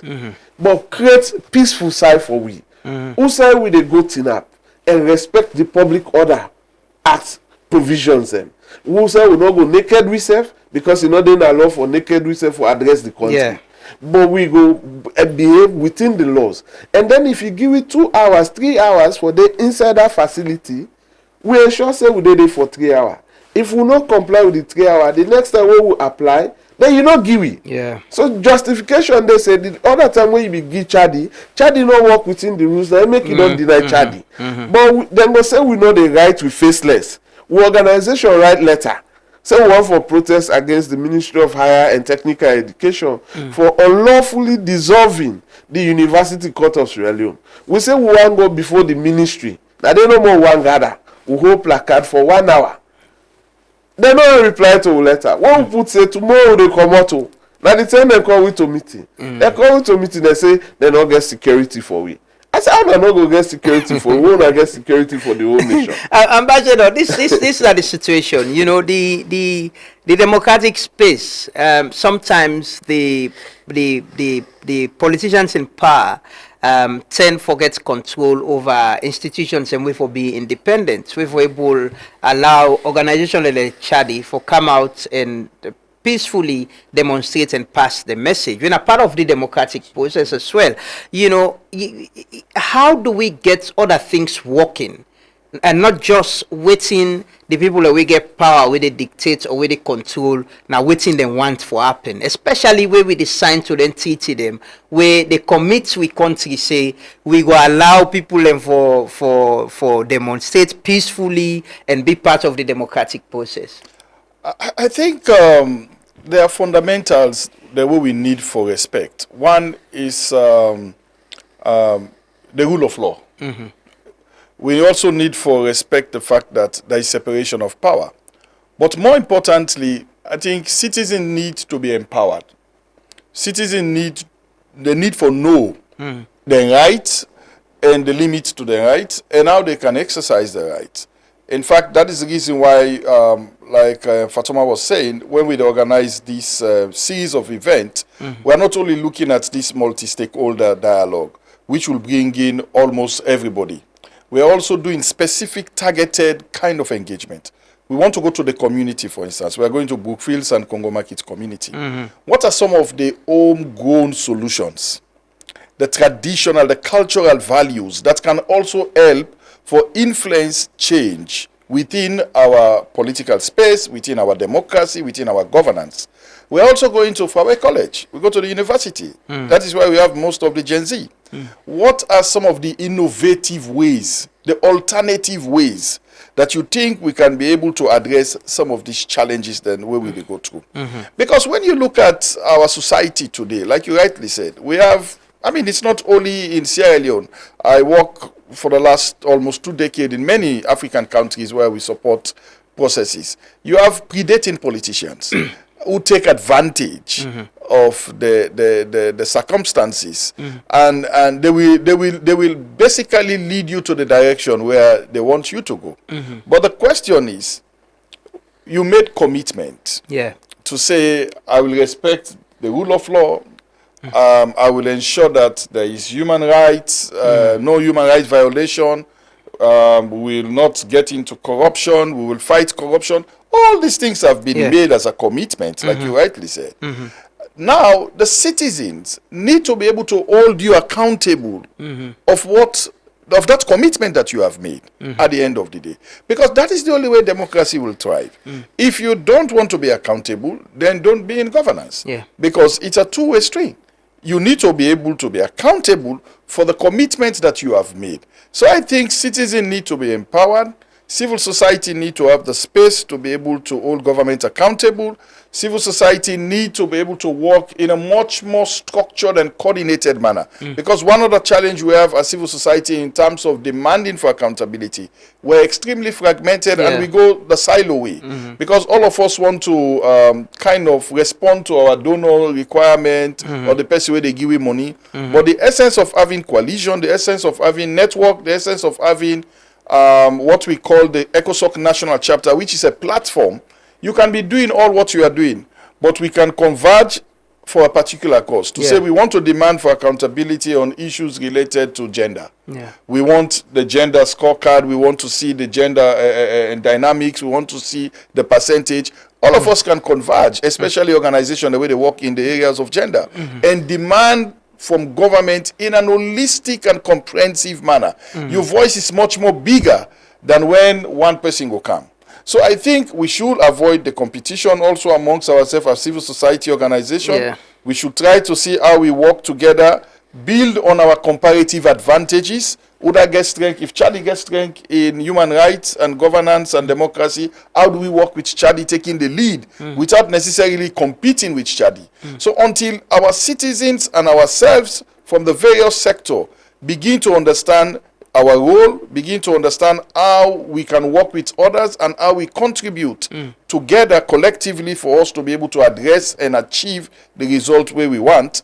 Until we do that, we will continue to have a challenge. But how do we also break this, gap? It seems as how the government, the political class, the leadership, they engage civil society, because it's important if civil society then gets concerned about certain things, somebody will say, okay, let's come and sit in dialogue. Not that somebody already they frame the civil society how they are and they're against government, always they oppose government, but that's thing of part of the democratic process of dialogue and engagement. I think government need to see civil society as partners in development, in fact as complementary partner.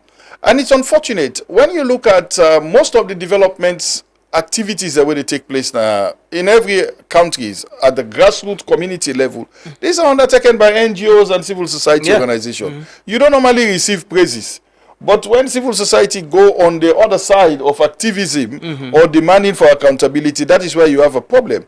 So I think any government that want to succeed should begin to see civil society as a complementary partner, as partners in development, because of the fundamental role where they play in complementing government effort. Even when you look at employment, how many jobs are being provided by government across the world? I mean, it's not only in Sierra Leone, everywhere. So you see private sector and other sectors also provide more of an employment opportunity. So if you begin to look at it from that perspective, then you begin to see that these are partners. And on the side of civil society, it's good for civil society to hold government accountable. But at the same time, when government do something way good, let we tap them and then back. Not to say we they praise them. To say you have done something well. So we appreciate it. Like I've seen in some radio programs when I follow up, of course I know they say hello for almost 2 decades, but when I follow, I see some organizations say, you have done well here. But let it don't be politicized. Let it be frank and honest evaluation of something that has been done, which is good. And then at the same time, be in that same position where you will be comfortable to say, no, this area you're not doing well. You have done something extremely bad. So the moment we're able to bring our conversation at that level of honesty, of being frank and open to each other, of looking at ways and means of addressing the challenges and profiling solution, until we get to that direction, that is when we will be able to change things. But politicians will always take advantage everywhere in the world. So citizens need to be empowered. Citizens need to get the information. Citizens need to understand these contextual dynamics and also understand that the more we come together to work as a team, then we'll be able to confront some of these challenges as a whole. Abdul, how do we improve on, the government seeing CSO or civil society as a complementary, wing where go hold them accountable, where they help them, and as well complement within and they do. How do we get that? That has been missing. I don't know when last one I sit down with government, say, let's get a conversation. We know we have issues with elections and service delivery. Let's have a dialogue. Let we give una we position. Let una tell we waiting una they do. How do we get that? Before we get to that, I mean, Ambassador Kirudi talk about honesty, and if we are not truthful to ourselves, we will not get the right thing done. Currently, as within Sierra Leone, even among the civil society, just like the politician and the citizens, we get distrust issue. So we not get that one umbrella organization. We get influence for bring all the civil societies together, right? And say, government, we want. If it go be done, you go see suspicion there. Poverty and economic challenge don't undermine credibility in this country. Either now the civic space, you take it from the media, you take it from the civil society organizations. Apart from donor, which other revenue stream they for bigger civil society them for raise up to $10,000-15,000 for say at the assemble, the colleagues them across the country. For CAM, we can get a position paper. And after that position paper, we identify key civil society leaders them that the country. We get respect, we get influence for let them engage government on we behalf. When the civil society movement them in the meet, Labour Congress, they put their ideology, SLTU, they put their ideology, Bar Association, they put their ideology, and then the civil society movement, they use that position paper for approach government. And then if the government fail for listen to them thing and they, what thing then they do? They know they keep among themselves. Then they return back to that body and inform them, say, the government say they know how to go do and this and this. So waiting at the way forward. Then they say, okay, now we don't see, say, there's a room for let force them, for let them do what we want. So waiting with they say, let motor drivers union, where they part of the civil society movement, no drive motor car tomorrow. Let the teachers where they part of we union, we movement, not go to classroom then tomorrow. Let the Labour Congress tell other workforces, both in the private sector and public sector, say let nobody no go work. So the moment then at that meeting, a more way they among them will transmit that to the government. The government they send call the leadership again. Yeah, for engage. For engage. Yeah. So capital been there. That the movement not only advocacy civil society organization, there was service provider civil society led group, motor drivers union. And now we don't get an opportunity for let we were able for really say no to government, and government no say we mean no. Because now you look like Okada riders. When you look at the membership, now around 2 million and something. You look around Keke riders, where also they chase that 2 million. Then you go to motor drivers there now. Then you go Labour Congress. Then you get SLTU. You get a Federation of Employers. So all of them bodies and they now where the civic space for be able for capitalize. Because any one of these them institutions and they, if we agree say we want government for look into stable water and stable electricity, let them give we a timeline for let them do PPP. Now the world will advance. Not like 30 years ago back. If you're not able for do something, do toll road. People go pay. You know, you go Kenya, you go Ghana, many African countries will not need for, come with Europe and America anymore. Where we come for development with PPP or BOT. You know, so we get investors globally now. We want to invest in things privatize water side, let them sell the water, give the citizens where they buy water. Water not a bad commodity. Like commodity where they sell just like how fear they sell. So if we get private people there, but we not get that uniformity. I mean, we all get individual influence them and power based on neutrality and the kind of quality work way they do. Yeah. So apart from that way, you know, get government not dey listen. I go write letter to president on Sirate issue. He asks the ministry where they deal with that for liaise and work with we for resolve the issue. The ministry call, we will tell and say, we don't complain to president about the bad thing where the people they are they go through. We don't want to be part of the committee, but if we need the people them, we go make them available since we and then been there at loggerhead. So we they serve as that interlocutor, we go bring them come. We keep putting pressure behind the scene, you know, on the issue today. Then they call, then they slap, then they smile, then they laugh. And you play a bigger role. I call you, you know, we talk on that. And you already been on get passion and interest in promoting that very cause. So you influence, Chadi influence. You see how unity work. Collaboration. When we work collaboratively, look today. It creates impact. You know, the kind of thing. We're happy that we compatriot them at this country. They get the retirement benefit where they not be get hope for. The people that we don't die, the relatives and the survivors now go able for benefit. But when we work seamlessly without me and you, I not give you money, you don't give me money. They don't give we platform there. Yeah, we use we platform there. So imagine if now we get a space as a civil society, we call SLAG, we call all the big, these other unions and what they call, we they in one room. We pick one national agenda for Sierra Leone, and we demand that the government, I mean, the government they shut down. It is shut down. Listen, people have in a done civil it, you know? manner. Without we not cost nobody, mama. Without we not threaten nobody. So the born house will they do this. We just make a demand. This country, civil disobedience. Yeah, this country they shut down. But we don't lose that. And the irony is that why is it during the war and when we just introduced multi-party democracy, we are so united.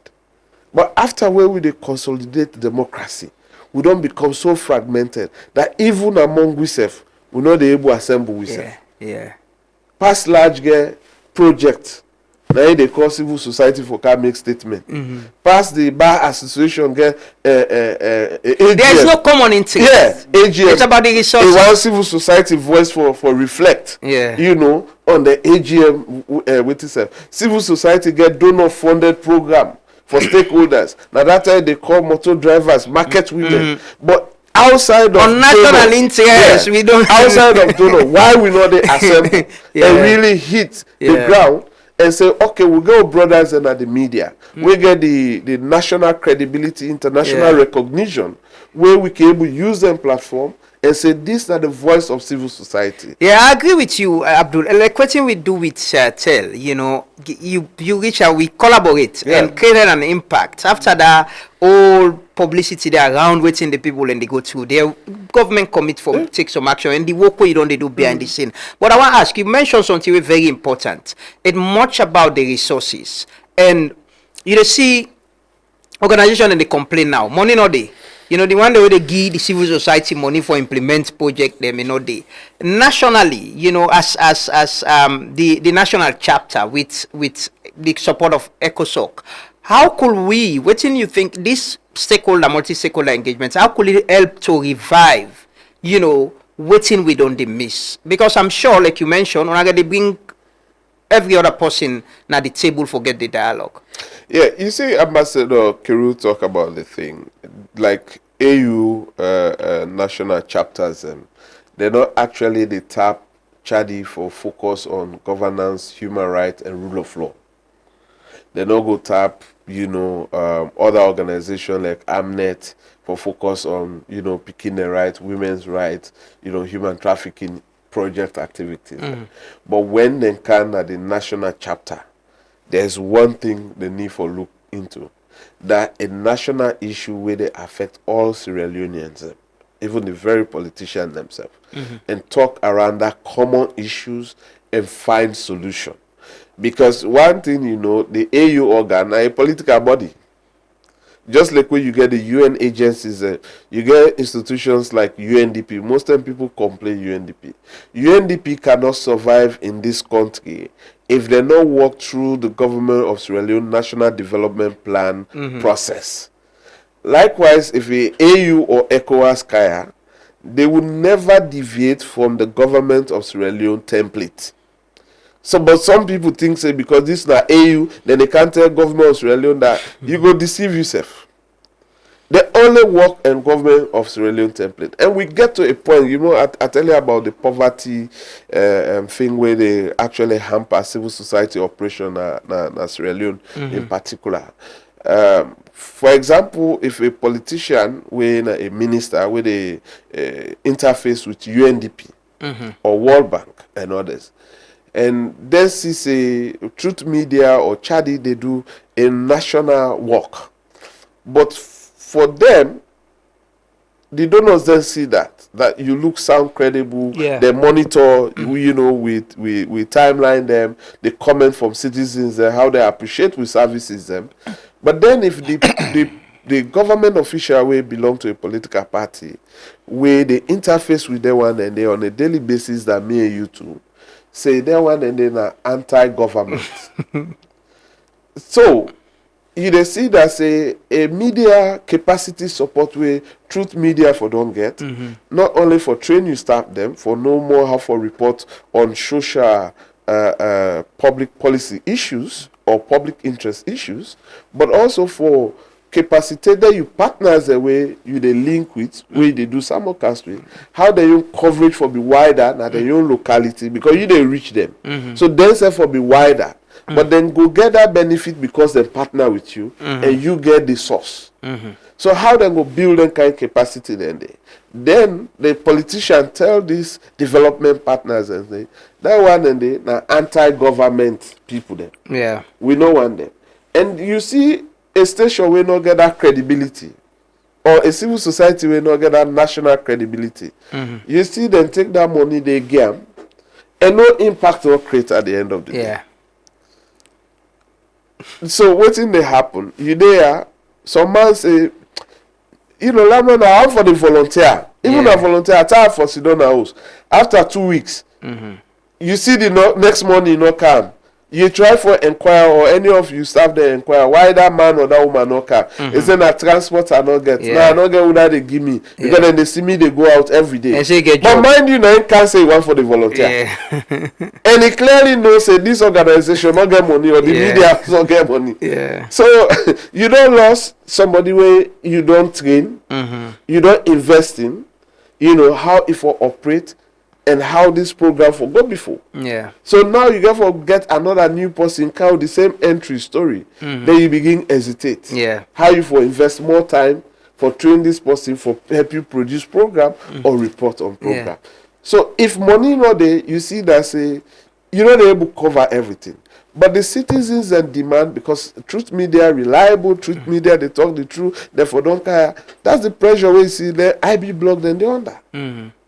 That's the pressure where you see say we all there under. You need so call and then maybe when you they get people expect you for let you report at the other side.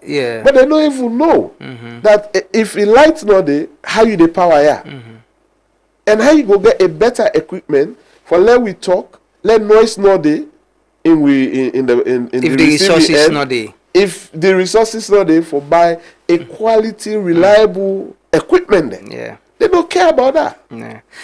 Ambassador, Abdul mentioned a very important side. We all see how donor funding they reduce globally, and for mobilize resources internally is somehow challenging, especially where everybody get their own interest. But from ECOSOC, Usa Yusidom na Addis, how they provide support to chapter, local chapter them, national chapter them for able mobilize and sustain the advocacy. Let not just be one of like with this multi-stakeholder dialogue they we see the publicity around them, but this able be a chapter we go get national interest, like you say, Okada rider, Keke riders, the media, SLTU, and they will push for a national agenda in strengthening democracy and good governance. Yeah, as my brother Fatoma rightly said, the AU is a political institution. Regardless of that, the African Union Economic, Social and Cultural Council is more or less the civil society within the AU. Mm-hmm. So the same pushbacks and challenges that maybe civil society at country level is facing, we are also facing the same within the African Union because of the nature of the composition of African Union ECOSOC. It consists of social groups, professional bodies, chambers of commerce, media, academia, non-governmental organization, traditional leaders, religious leaders. So the constituency-based organization itself that it consists of in itself pose a threat to policymakers because these are people who come with divergent views. These are people who come with views or issues that affect their constituency, their communities, and the people that they live with. And therefore, they need to bring these issues to the fold so that they're able to find solution to it. But one of the things, to respond to your question, if we are to succeed, especially in building what I will want to call constructive working relationship with government, then our umbrella body or civil society platform at country level need to be vibrant, need to devoid from politics, has to be objective, and then we need to have a shared values that all the constituency-based organization actually subscribe to. Because until you begin to see that we are all contributing towards a particular values and we are driven to a particular direction where we want to get results. So those institutions has to work. To respond to your question, we know that there is a major challenge. The African Union has not been given money. It's not a donor-driven money, donor-driven kind of an institution. In fact, we get money from member states, what we call access contribution. So every government contributes to the African Union for it to be able to carry out its operation. However, we just received the adoption of a framework which is called the National Chapter Framework, which will help the operationalization and implementation of activities of this national chapter. Okay. And one of the major challenge that framework look at is the aspect of resource. Because if you don't have the resources to give to these institutions, then the expectation that we have to say we want to bring the African Union closer to the people, who will go and bring the African Union if they don't have the money? So you need to be able to provide the necessary support and resources. So it's a work in progress. It's something that we are currently working on.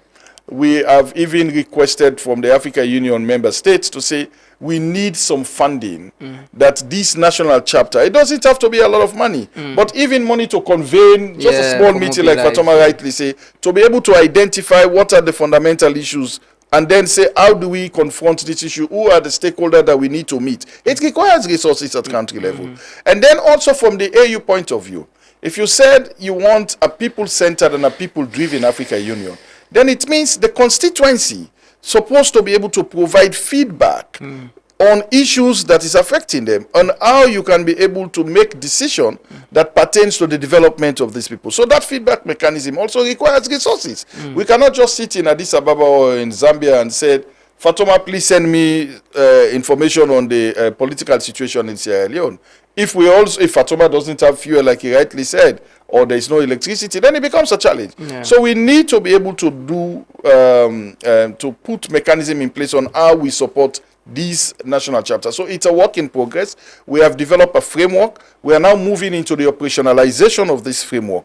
Once this framework are operationalized, these are some of the things that we'll actually look into. But lastly, we also have a mandate to see how we can support national platforms. So, for instance, I know when we were coming up, we have NGO platform. We used to have what they call the one for NGO was, is it Slango? We used to have Slango. Still around. Now, we have many of these institutions. So, we have a responsibility to say these organizations, these umbrella bodies need to be vibrant. These umbrella bodies need to be able to coordinate national issues. This umbrella body should be a body that we interface with, especially when decisions are taken at the continental level. How do we cascade those information for dissemination and utilization and popularization at the constituency level? So let's take the ACDEC, for instance. We know that this was signed in 2008 by the government of Sierra Leone. It was ratified in 2009 by the government of Sierra Leone. Even when we do a check and balance on our democracy, do we make reference to this? It's only few institutions like maybe Chadi and few others who have an understanding, because it is a model that is developed by the African Union that 46 countries have signed and about 34 to 39 How have does ratified. it shape government policies as well and programs? Because they are signatories. They're signatory. So how do we hold government accountable to say you've made commitment not only at the level of Sierra Leone, but even internationally. And therefore, you have a responsibility to be able to live up to that. In fact, every country is supposed to provide reports on the implementation of the charter. So when we talk about corruption, how do we fight corruption in line with the Convention on preventing and combating corruption, the independent separation of power, the legislative arm? It's all inclusive. It's so holistic in its manner that it addresses human rights, social justice, social protection, all this. But if we don't have the knowledge about it, and if this platform that we are talking about don't even know that some of these things exist, then it becomes a challenge. Lastly, most of our leaders, I'm not talking about Sierra Leone, I mean, when I move across the continent and go to some of the civil society organizations, you ask them about certain things that their government have committed to at the international stage, either at ECOWAS or any of the regional economic communities or at the African Union or even at the UN, they don't know. Because there is no deliberate effort to say, after we come back from those platform or convention or meetings, how do we bring those information back to the people? If we have a platform that is working, a platform that is vibrant, and like Fatoma rightly said, if when they are going for such meetings, and then you have representatives from the civil society, deliberately we are able to connect the dots, and some of these things become seamless. But because of the disjointed approach and the isolated ways and means that we are doing things, it becomes a challenge. So our problems are scattered all over. So bringing all these pieces together will take some time. But I want to assure you that one of the things we are working on is to build the Sierra Leone National Chapter to be more vibrant, but not only build the Sierra Leone National Chapter, because their mandate will have limitation. It will be more of popularization. It will be more of disseminating African Union programs and policies and instruments. But you will want a platform, also like the national platform, that will complement the effort of the national chapter, so that we give civil society the actual platform for them to be able to engage and build that constructive working relationship between government. Ambassador, I'm sure after this meeting you're going back, but what Sierra Leoneans expect, at the end of this multi-stakeholder engagement, the issues the more they discuss, waiting again for informed, and how we go influence with the implementation of the charter, knowledge sharing, and complementary efforts as well as civil society holding government accountable. Like I said, the AU is an ecosystem. And my outfit is basically as a mandate to engage civil society, to popularize, to provide advice, and to have this kind of a dialogue. But we also have various technical competent institutions and technical arms and organs within the African Union. Remember, when we are doing this consultation, like I said, we have three various consultations. We are dealing with the youth through the Student Assembly at University of Sierra Leone. What will be the challenges that they will actually outline will form part of the report. We go to the community also. We go to Brookfields Congo Market community. We want to talk about peace. We want to talk to them about the utilization of this particular instrument and the popularization of this instrument. We also want to interface with them to understand what are some of the new ways you think we can do things, differ from the traditional things that we have been doing that is not giving us result. You'll be surprised to get something that will be mind-blowing, that will help to shape the direction of our democracy. So all this will form part of our report. And when we return back, what we do, we look at the various stakeholders within the African Union. Those that are dealing with elections, they were here during the election in 2003. Yeah. Some of the issues that come up, how far is the implementation? We will share that to them to say you need to be able to follow up, because that is our own role on some of the fundamental issues within the electoral system and the governance system in Sierra Leone. Those that has to deal with the young people, which technical institution within the African Union that we can share those reports with. And then we will have what we call an advocacy role to then now follow up on the practical implementation at the policy level to see how some of the recommendation and issues that have been identified by the constituency, by the civil society organization, on how our institution will take the necessary action for its practical implementation. So it's not going to be a kind of an event that we finish and then we go back. Yeah. In fact, that is the reason why if you read the concept note, this is a follow-up activity of the 2023 events that we had of a similar nature. So we will look at what progress has been made.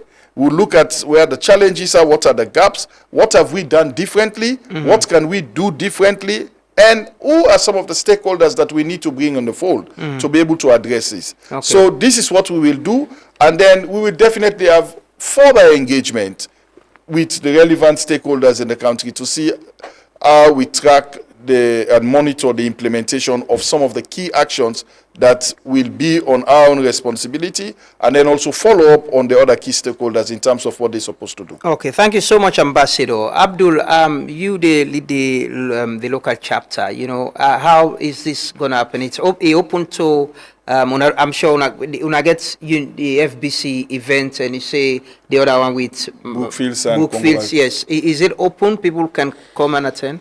Yes, like the student one, them open to student them, either they from Abbey College, or the fact that say you're a student at Sierra Leone and you can able for participate, because it quite important, and it help for make you feel involved with the African Union, where your country now a member. And then the one at Brookfields, I think William no one for talk much about my way like football, and they watch net football. Yeah. So William get attracted to the night football, but then they call witch football. Okay, yeah. So when they play in a net, which yeah. So it become around the other time in very community, you see them, but then they play. So you see how people they come from diverse angle. They don't even care about politics. Always in and care about the community cohesion. And the social rapport. So now able for convince the AU and others and for see as one method. When you want for do certain things, they use different methods and way the locals and they use. So you want for talk to the young people then, for example, this not there a custom. When we been a grow up, I grew up now Wellington. We see 7 o'clock don't pass, football not they play. But now if you see man and they put solar light, they play football at it. So meaning this generation get in your way high one for adapt to things. So if they see that net football, they get a crowd, you can able for pass message at that time. And maybe when they sleep and wake, the information stay with them.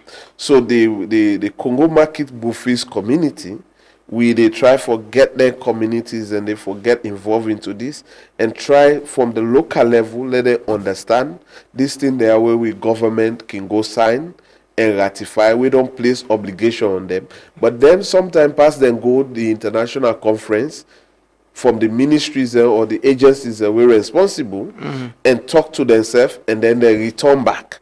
But the locals they don't actually know say the government don't take an obligation. And in need for live up to that obligation. So when we begin explain this, maybe campaign time, when a question time reach, 1 or 2 young men there go ace their hand up and ask question related to this. So but now we don't able for empower that young man or that young woman or that community. So now one of the activities and then for social cohesion that going down when we talk about grassroots, not only for sit down a conference room we get AC. Like sometimes I can go na police and other side them. I go na the female correctional side and sit down na ground You know, so the woman the way like and they try for take stories from them so that when we come out to go advocate, the other one see they say, they say you wear this coat and tie, then they sit down back now grown. They call I say yes. I mean, I go meet you who say you did. Yeah. So I get for leave the kind of life where you they live. Yeah. The fact that I say I go able for survive till the time I left. Yeah. So that make you feel comfortable, myself feel comfortable. So but when you only take advocacy to the AC rooms, then you get it they get it wrong. Yeah, we forget the people You and know, make it we matter. forget the people the way you know oh, they advocate for. But thank you so much, Abdul Fatoma and Ambassador William Keru. It has been an insightful conversation. Hopefully, we will talk after the engagement and look at the outcome and the possible impact of them. But thank you so much, gentlemen, for joining us this morning. We'll take a quick commercial break. We can talk to our next guest, Honorable Marie. We in our studio already. They can look at the security bill we in a parliament we then they look into. Continue for stay with you.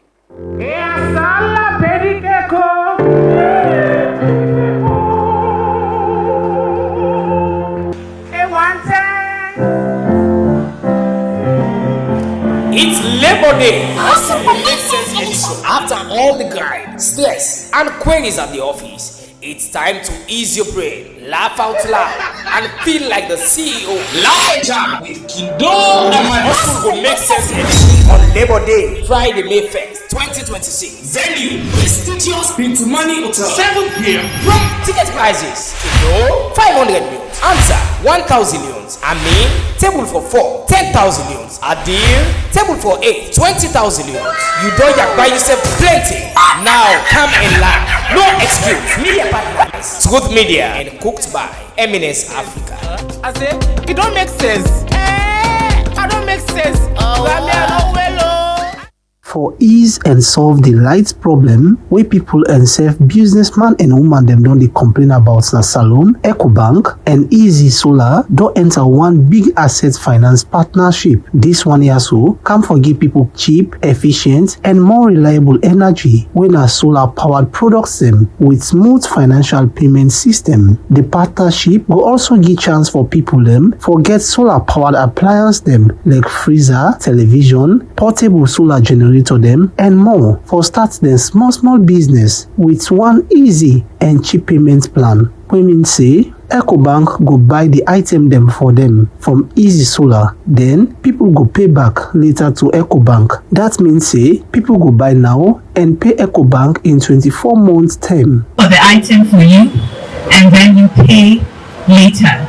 So you buy now and then you can pay later. So what will happen is that we will pay Easy Solar on your behalf and then you pay EcoBank over a period of time, and we can give you as long as 24 months to do that payment. The two partners them don't show commitment for increased access to sustainable and clean energy with one affordable financial system where everybody go able benefit from. As the managing director for EcoBank Salone, Sebastian Ashong Katai say partnership now one for grow together and make society better. So we want to be able to bring our skills in access to finance together with Easy's skills in energy and in sales to be able to solve the problems of people. So it's really that simple. But beyond the partnership is also about growing together. So we have a shared vision, and that vision is to be able to take that little dynamite that we've started building today across the entire nation. Benjamin Afrifa, the PayGo managing director for Easy Solar say, with EcoBank and then solar power technology them, business people them go now able for scale up now them business them. We have provided the technology, but today, in partnership with EcoBank, we are providing the financial bridge. By combining our solar expertise with EcoBank's financial reach, we are removing the upfront cost barrier. What does that mean? It means that for the entrepreneur, that small business owner can now finance a solar system that will keep the lights on and the machines running without draining their working capital.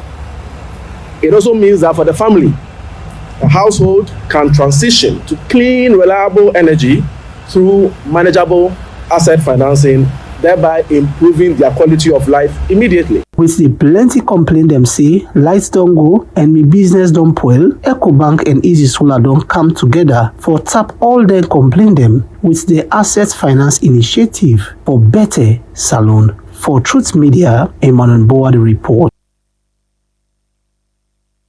Orange Maxis gets flexible data and voice plans them we go fit you lifestyle. Try the Colat Mini for just 70 Leone and get 2.5 Mbps speed for 7 days. You can need data anytime. Your bundle they give you fast internet anytime you day. For you can prefer customized plan.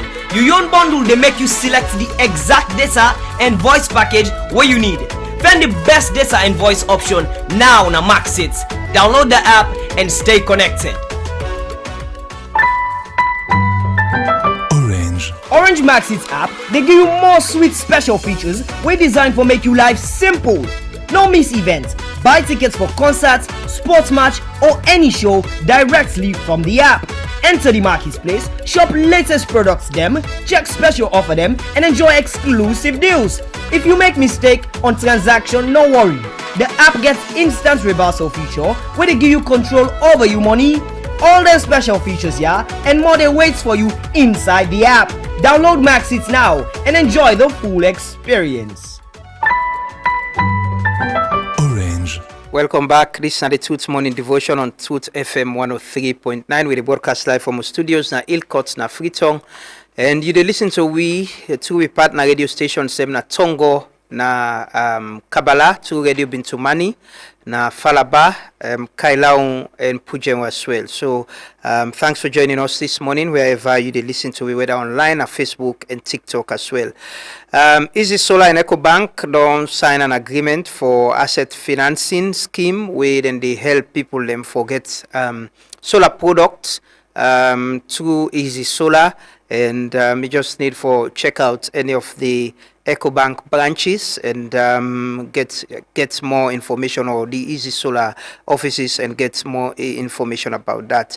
But this morning, I get with me na the studio, Honorable Marie, where they can talk about, you know, the security bill. You don't get some conversation online, but Honorable Abdul Suleiman Marie Conte, now the chair of the Legislative Committee in a Parliament, and there's this proposed state protection service within inside the National Security and Central Intelligence Bill. And just a few days ago, when they had a sitting, I see where the speaker they closed, he was saying let them get more engagement, even behind closed doors, for understand some of the things them way they inside the bill and how it will help with national security. Honorable Marie, good morning and welcome.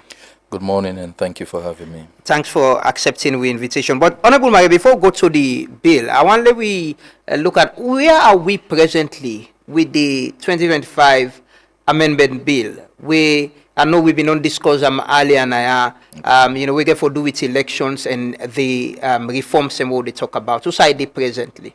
We're still there in a transition between the first and second reading, because they may do the first reading and introduction of the bill, where, of course, whenever we resume on now, we'll get for go to the second reading. But in the interim, we'll still receive position papers on this particular amendment bill.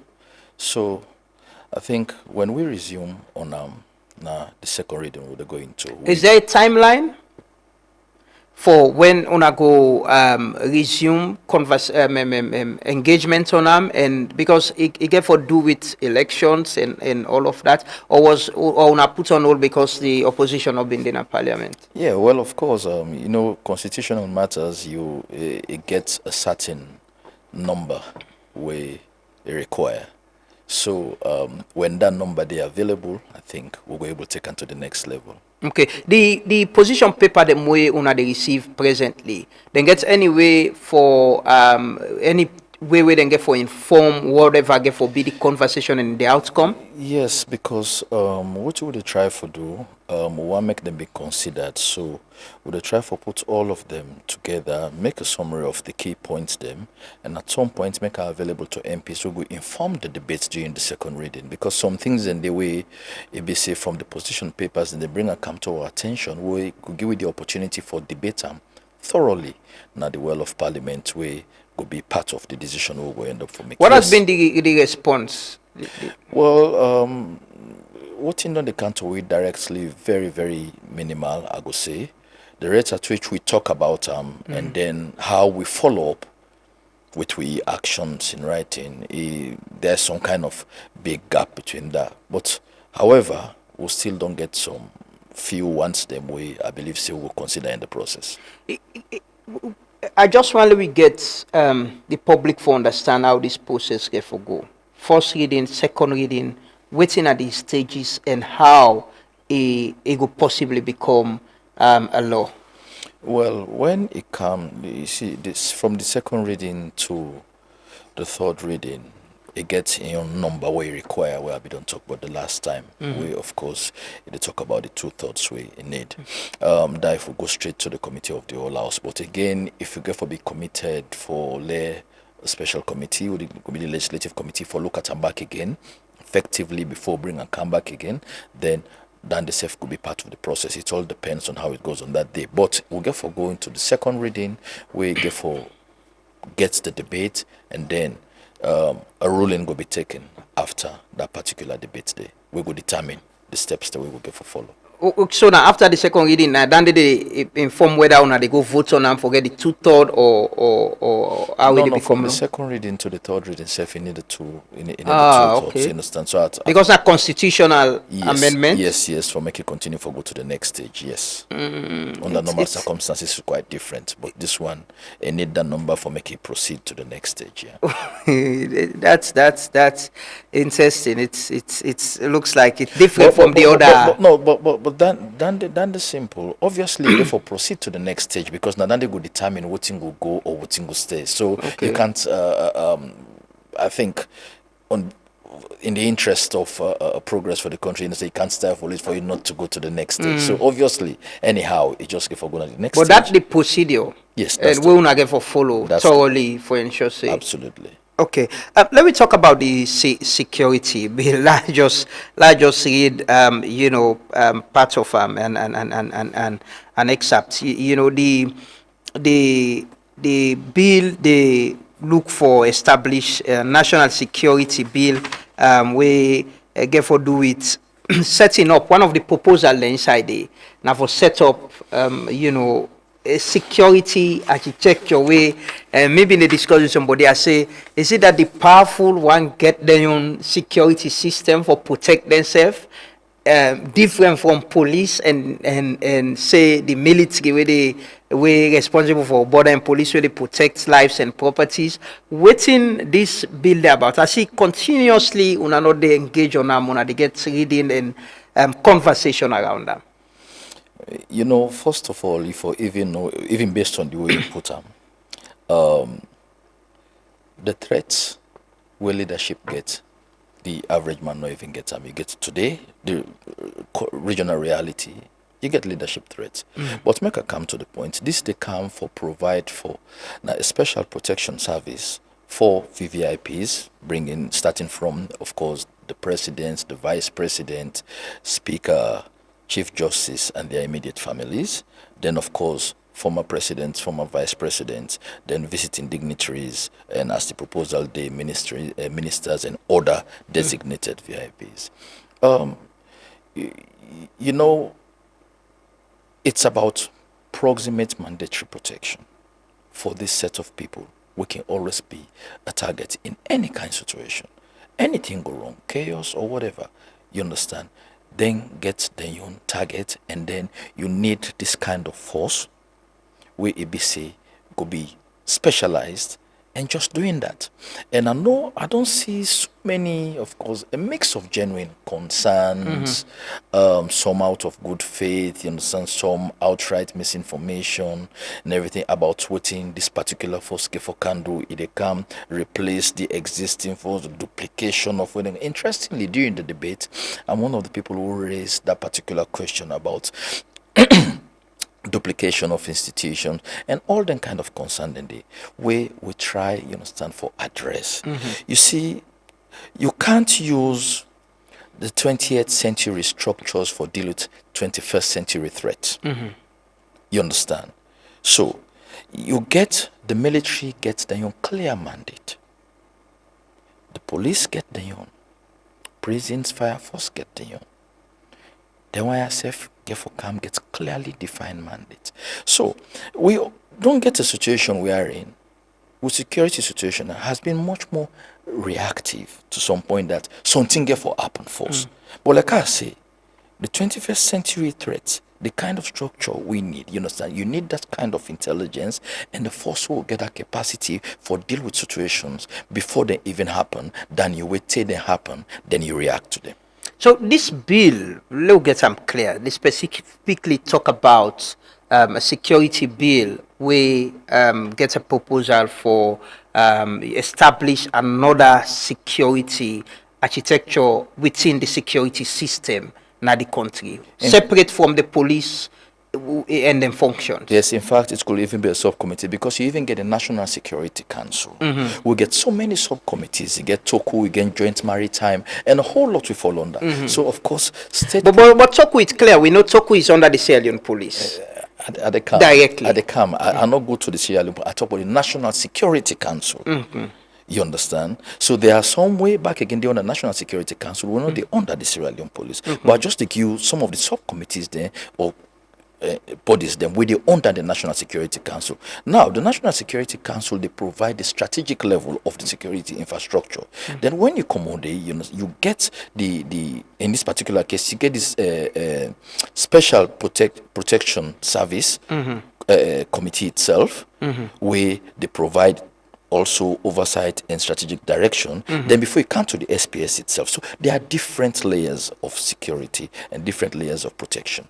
So the setting up of this institution, the security, close protection way they go provide, how will it differ with waiting they happen presently? Waiting at the infrastructure presently with, because when you see the president, the vice president, and other dignitaries, there is a system of how they provide it. If you ask me, it's very similar to a MACP type of VIP protection, police, military, combined, you understand, we get, So this now a special force, no police, no military, trained for this particular exercise. Who do they appoint the leadership of that, and how will they come? Like I just said, Idraj. Under the, it's clear under the, if you look 32(1) under the authority, understand, of the president. Of course, we are also the chairman for National Security Council. Now the chairman, another particular office, they determine which is a security threat, which is not a security threat. So obviously, they will also be in a position to determine who takes care of security issues. So what the role of the Office of National Security? The Office of National Security, first of all, now then provide the secretariat for the National Security Council. We now then the furnish. In fact, they also the part of, let me get the National Security Coordination. They coordinate, but they also work under the National Security Council. You see, if you don't understand them particular layers, and when it comes to the National Security Coordinating Group, you have the NS code. When it comes to the special the coordinating group is where the different security structured and sit on. And they coordinating. So even some of them also heads them also the part of the National Security Council. The National Security Council are the highest body. Absolutely. Now they the president they sit on. Absolutely. Now and nine at the head of Dandy. Yes, and the National Office of National Security, so they provide secretariat for the National exactly. Security Council. So would that this body get for be answerable to? There are structures. First of all, you understand, the chain of command, no even the president not go responsible for operational chain of command. You have the SPS committee, where you get the national security coordinator and so as chairman, with the CDS, they're all the part of so they provide oversight and strategic responsibility. Then you get the director and deputy director of the SPS, you understand, who provide day-to-day supervision and operational activities. So what's in the happen? I'm sure you don't receive the position paper they for Milraj.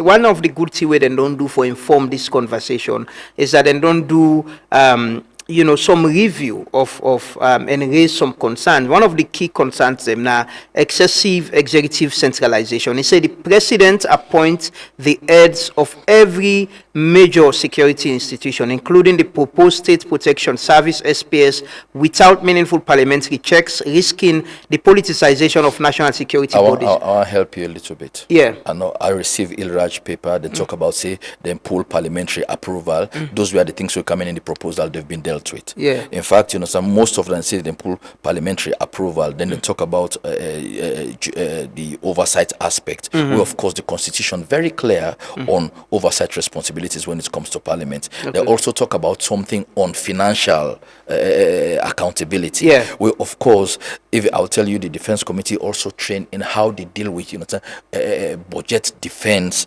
and how you deal with those expenditure that cannot be disclosed in the public. And I can tell you, even right now, there's also oversight on within the defense through Ministry of Defense also Parliament, they provide oversight responsibility, so oversight will call on Ministry of Defense and all of that. But they come to the public and say that they happen. So with that region, I look at them and it's unfortunate I don't even cover that particular for show you most of the areas them. Yes, but what I want to come back to, I remember on the first debate when I get on this, it was Honorable Bashiru Siliki. We raised concern about institutions like this being politicized, on how people are being, recruited, who has control, how the tendency for it to be used against political opponents. Well, then the article will be the article will be go around. Panda debates day. In fact, I was like the second person and I raised the issue of politicization in terms of recruitment and institutional application. I raised it, and then we'll be even get for trifolk. Like you see, when now this not the we don't see situations wherein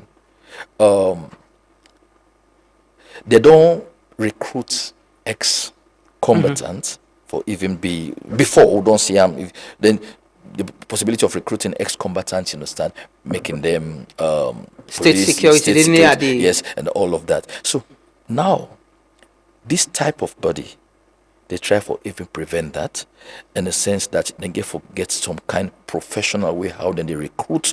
There were, in fact, some of them maybe already existing in the military, in the political, but they try for even cut down the level of politicization. We be saying Namion Boboa, we don't get nine for Kandiniame as security and everything. So they are going to be recruited in a way that they deal with the state institutions in terms of protection and not the kind of familiarization where they just take you on post, you go to send them for go do training and can put near you as security. Una they ensure that it goes through that process. Absolutely. One other side, the other article, I think a clause 32.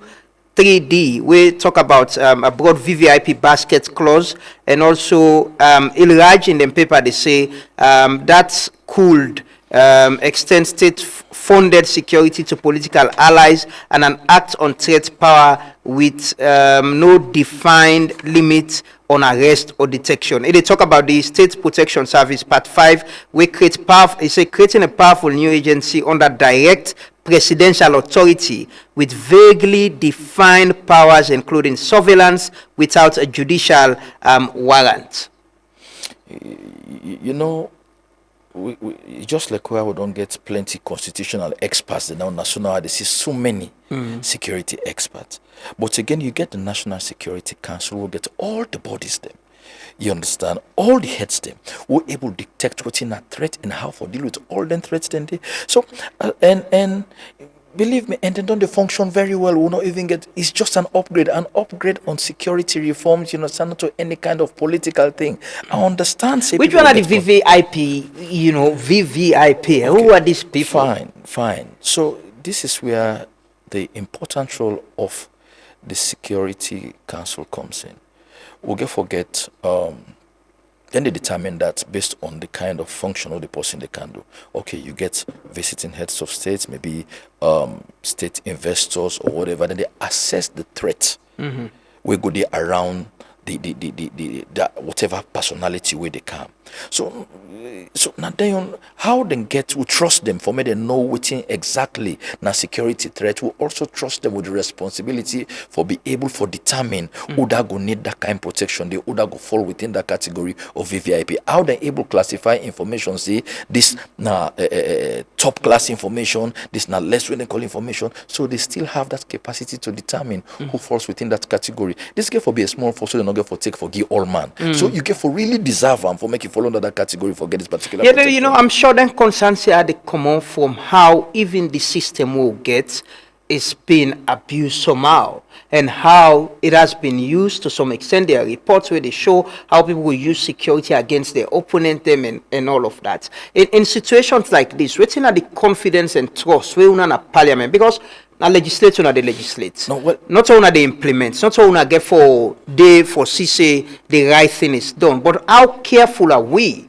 you know, for ensure say we not create a system that can be used against not for the purpose way they, but for intimidate and go after other people. You see, well, this is where we all with the interface now this kind of political space get for grow up. In a sense that we don't create laws with for guide institutions for perform professionally. And trust me, the rules then clearly defined under the law. So when you have people we go tend for misuse then kind of security, I believe say provisions there for even try for deal with that. You get your state security, you know what is supposed for them, what you're not supposed for them. You get for day up to the task for say, no, make a deal within that your professional with them. Go slap that my hand, not on your role.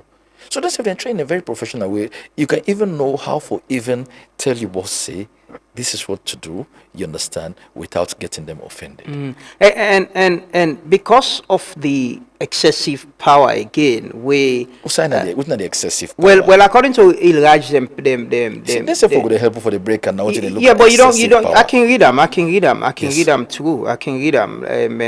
Because you did talk about position paper. The National Security Council, you understand, and the chairman of that. So it's a excessive executive centralization. The president appoints the heads of every major security institution, including the proposed State Protection Service (SPS), without meaningful parliamentary checks, risking the politicization of national security bodies.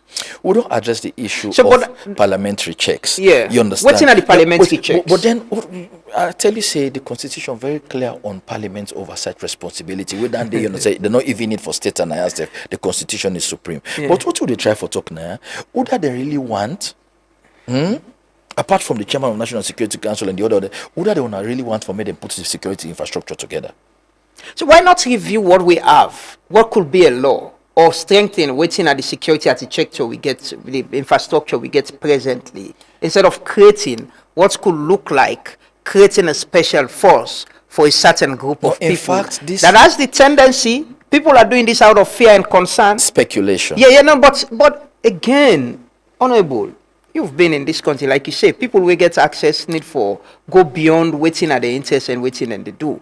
We've seen cases and reports of how people don't use state security for go against them political opponents them. It has happened. I'm sure you're aware of this. It's a violation, but it's clear here. The laws make them. In fact, the law not make them vague. We shall responsible to provide mandatory proximate protection. Protection not to the one that get for go send say for go man election yonder. Then get for send and say for go for go the riot. Then restricted within protection. In fact, unlike even it, though it gets aspects of even the CIA, but unlike this the CIA, this one not just protection of this group of people.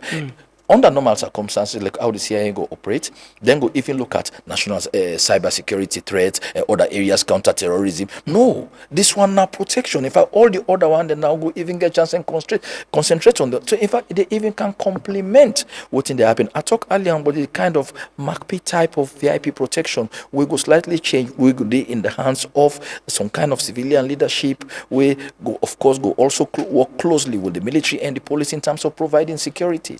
So they will all be coordinated. The speaker say, upon listening to the various arguments put forward by MPs, the speaker say the bill, you know, for take a decision on them can be extremely difficult, and they advise say, they urge you for do more scrutiny on the security and central intelligence bill. No, I'll help you out with it. Yeah, but now the story we're going to read right now, and I'm saying, I'm sure he's also concerned about, you know, what could be the further engagement and clear understanding of what is about to be created or established.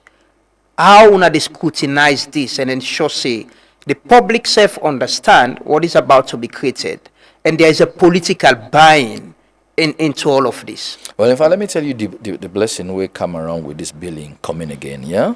I think one of the reasons they will make the speaker push to that, maybe the article not cover that. In the process, the paramount chief, they also present a paper.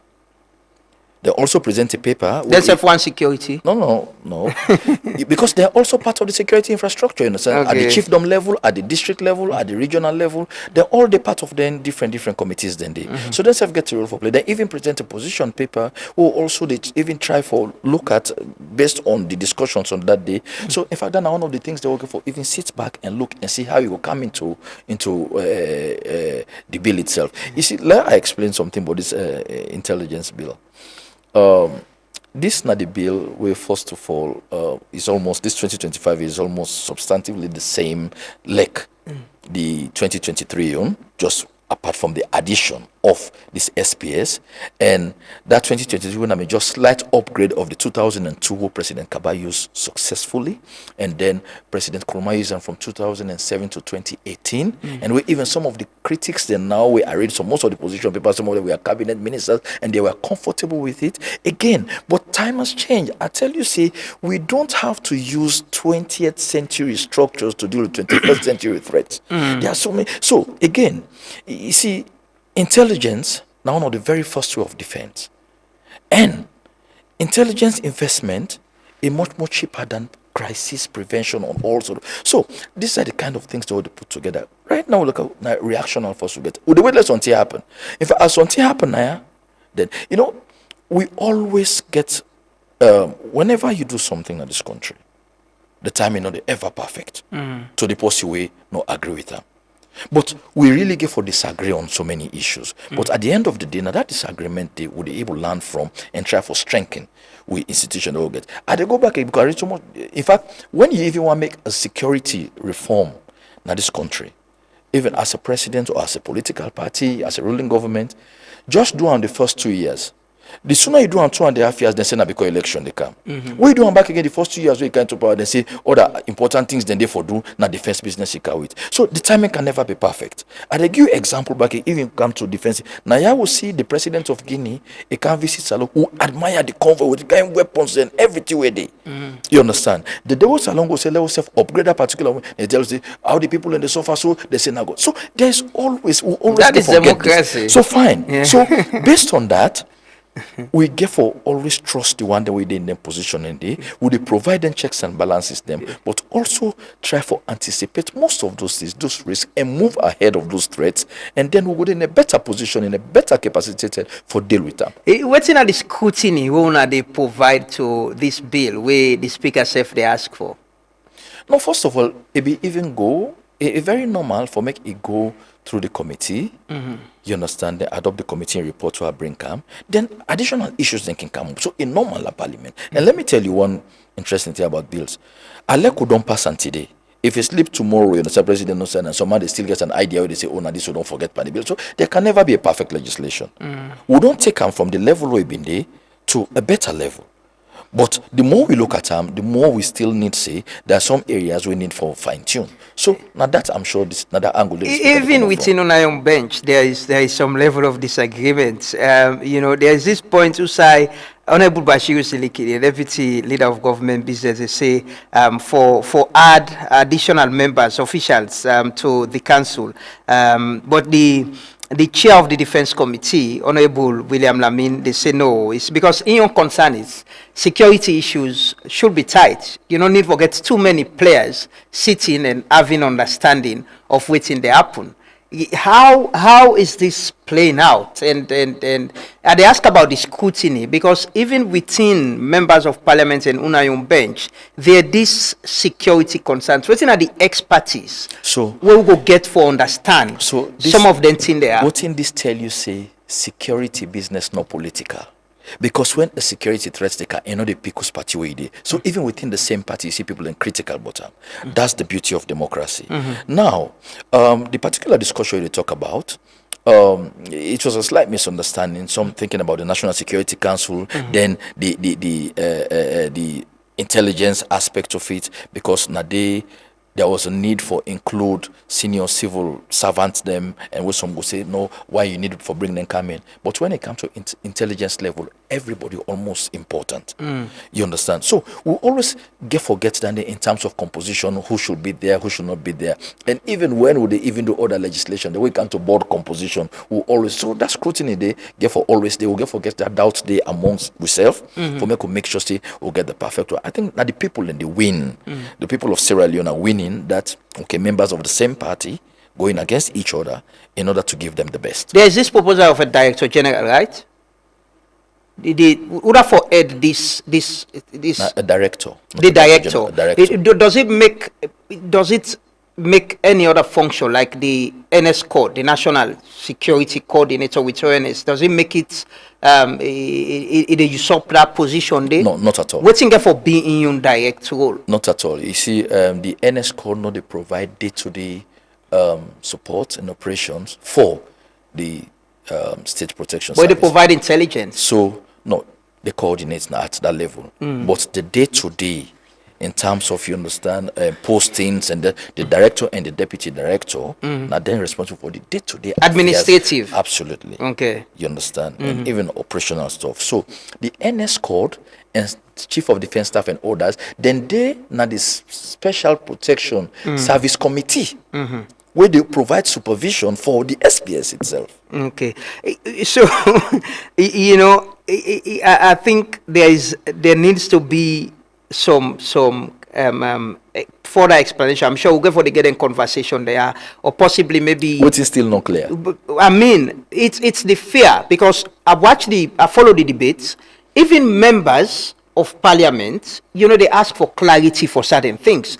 One, the leader of government's business, Honorable Machinima, in one of his statements, he asked the chief minister for further explain the structure of the security. He asked for clarification on the role of the head of strategic situation group in the Office of National Security, whether as a civil servant or which role they play. It was also clear, because that strategic group involves so many other institutions. That is the point, because the security gets so many other players there. So now, because they provide that clarity, they make able explain, and I will all learn, I will all benefit from that explanation. So the fact that I listen carefully, I learn from that particular explanation, are they able to explain and now the head of that strategic group, it make up of so many other heads them, but you get the head who sits at the Office of National Security. So that particular head now in the coordinate all the other groups. So they need for know exactly who than another person and what in they do. And again, that they come back to the point how we know they get overlapping functions and everybody understanding role. How the bill go clearly state that, because the point is you get different, like you don't mention earlier, you get the structure of who that they play within and who that they play which role. As part of the scrutiny and the continuous engagement, how do we have a defined and a clear defined roles and functions in all of this? Because law way they make them, not so for now. Interpretation, always people can get them, ways them out and they interpret that aspect of the law was operational since 2023. Now that new part, that SPS, then at the new party. Yeah. So this now also an opportunity for law get public education on this particular bill that was never there. So I think it's also good for the public to understand this particular, even members of parliament from time to time, now so they say go group for understand how this particular bill they go. But the information we available by then and now provide clarity on how they are operating. I make I tell you say maybe apart from the position we hold, I also try for deepen my understanding on the bill itself. Where I not say only constituent that explanation if they ask me for clarity on certain. How the other MPs then go get their understanding, and because when you talk about security, like you say, where me watch the first chief minister go lay this document, I followed the conversation and I get some background understanding of what in government they try for do.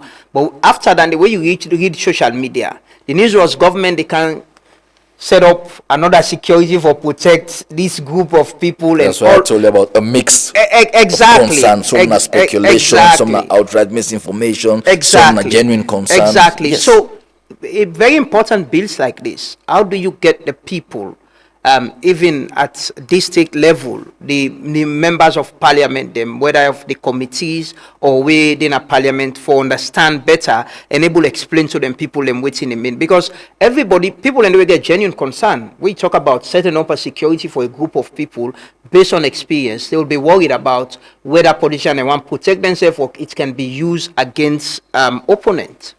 You see, these are all part of the engagement.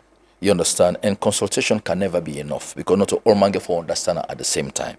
But now and they're not able to go all over the country. Now make all them people that way then at the different constituencies, different districts and everything, get representatives them where they in a position for represent them on some of the issues here. So it's incumbent upon every other member for make sure say you relate, because when this year happen, even the paramount chiefs, you see them say for sure say they involved and get the young council to look at this particular thing. So even members of parliament, most of them also where they follow up the activities of the district security council, the chiefdom security council, the provincial security council, they're also aware of them particular issues there. And I believe say when then they take decision and they take the interest of them people into consideration. Okay, let's take some comments. On doing a question, maybe you go respond to them as part of the public engagement and education. This one say, I suggest we try to upgrade our military and police by buying 21st century security equipment and intelligence gathering equipment to help them.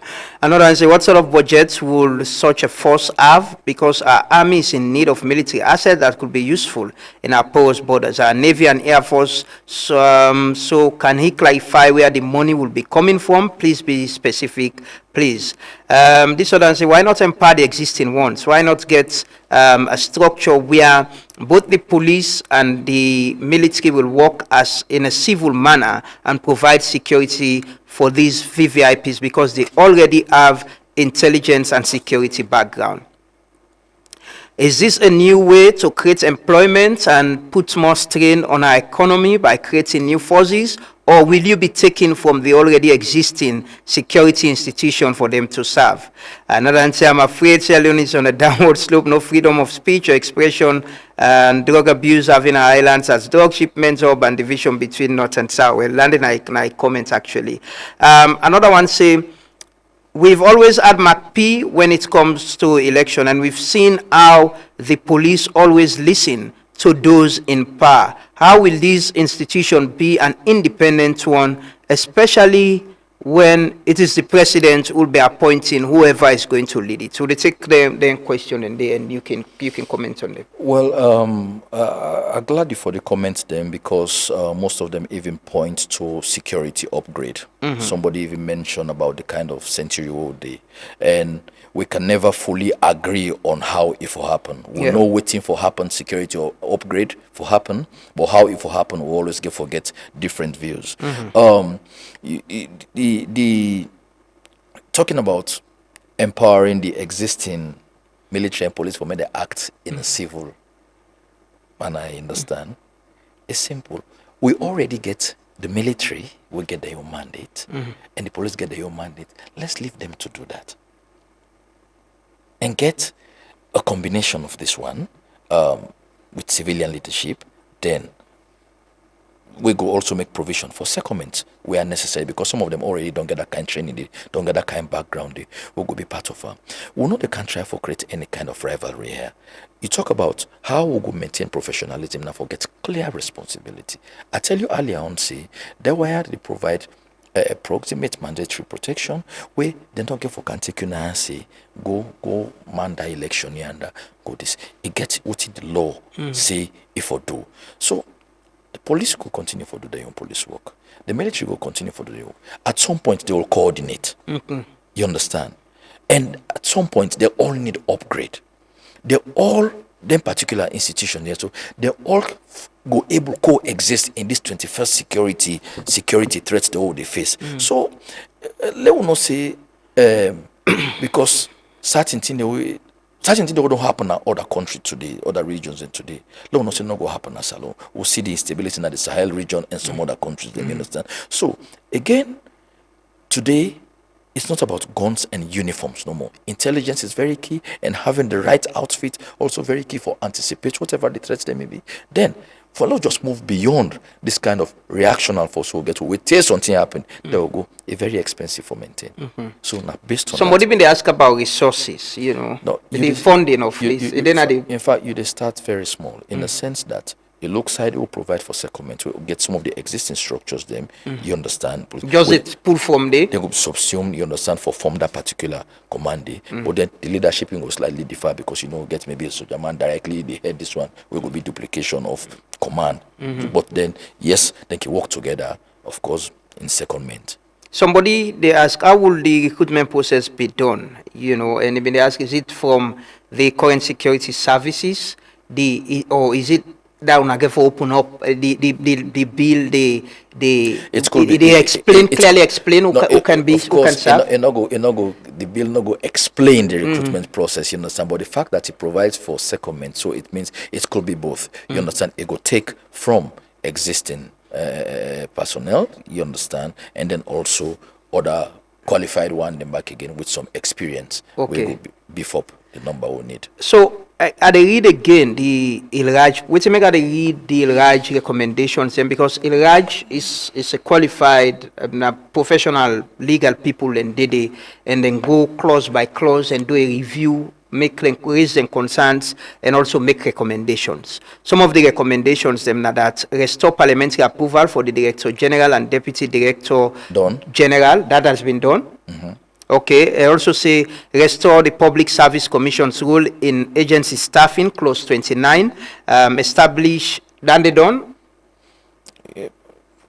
You see, public service, when it comes to security recruitment, it's slightly different. We'll see how the public service they go about in recruitment. But again, this is security recruitment. It's quite different. Okay. So, yes, noted, but then I'm sure it will be done in the public's interest. Okay. Another one say establish an independent Inspector General of Intelligence and a parliamentary committee on intelligence and security.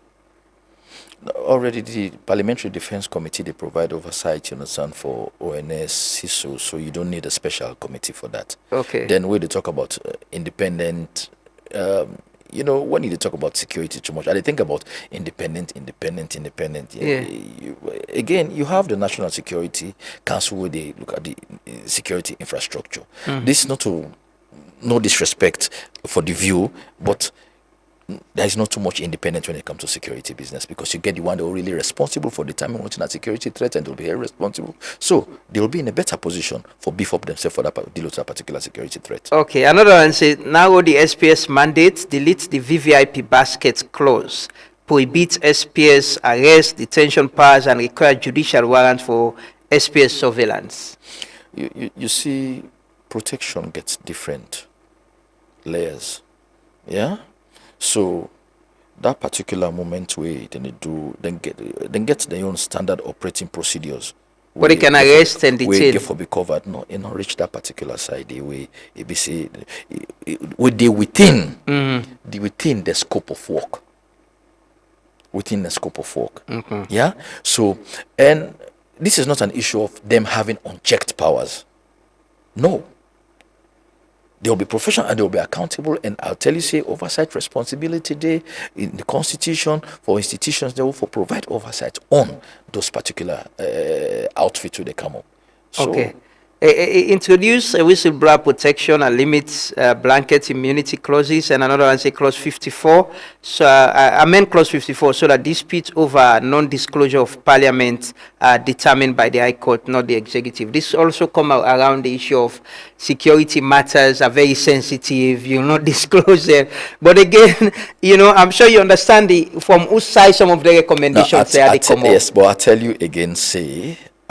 Recently, even the Defense Committee was trained how to carry out by even the United States government, how you carry out your oversight responsibility with defense institutions, how you even check their budget, you understand how you even look audits and so many other things.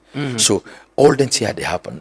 So it's not an unchecked issue. There are institutions trained to deal with that particular issues. Then what is that? Not things that you'll always see out there. What's in the assurance where perhaps you want to give that you know this you know Umar Unain say, you know, when you're creating laws, you can always advise people in parliament, say gets at the back of your mind, say there will be a time where you're not in that position there, and that law the way they create for able to protect you, you know, for be within a power and your interest. Within as chairman of the legislative committee.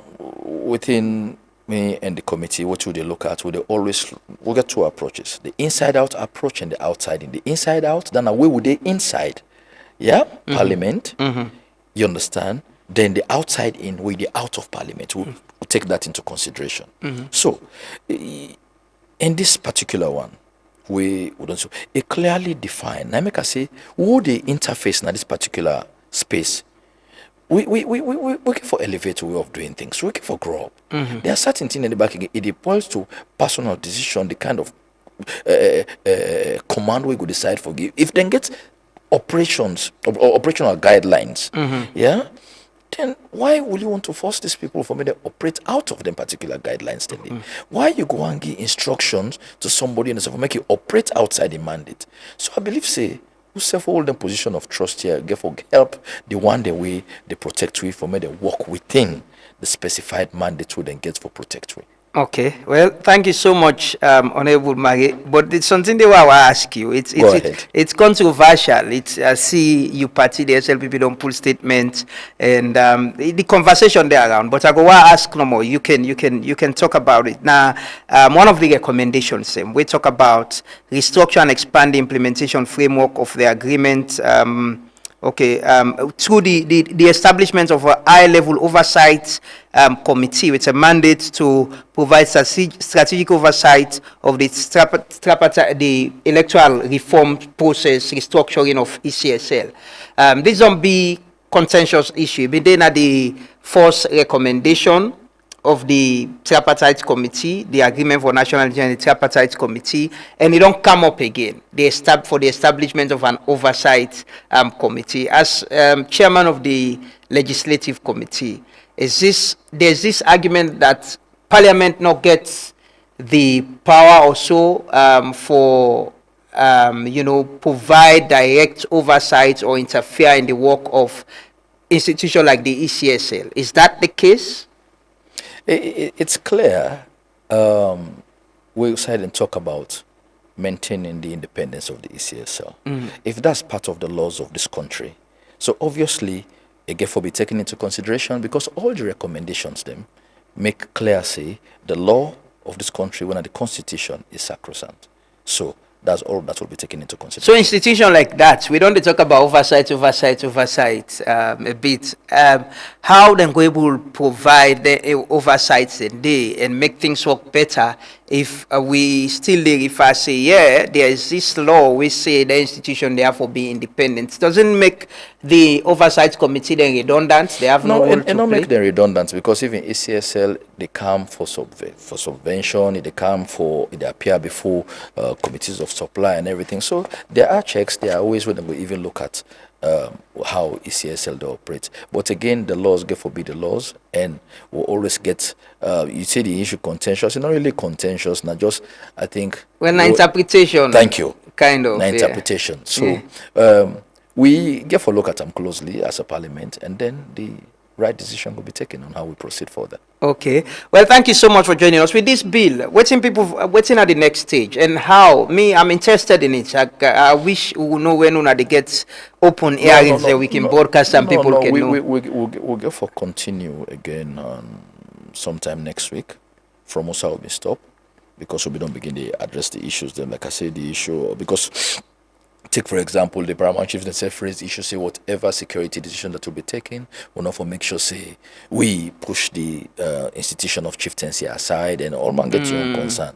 So these are all issues, but I think sometime next week, we'll continue for make our open as we don't already do. But that I always say that's about parliament now is that the level of accountability and transparency we only broadcast the live the hearings, the debates they get, they help we serve as media people, and I'm sure the public will follow for understand what's in the happen.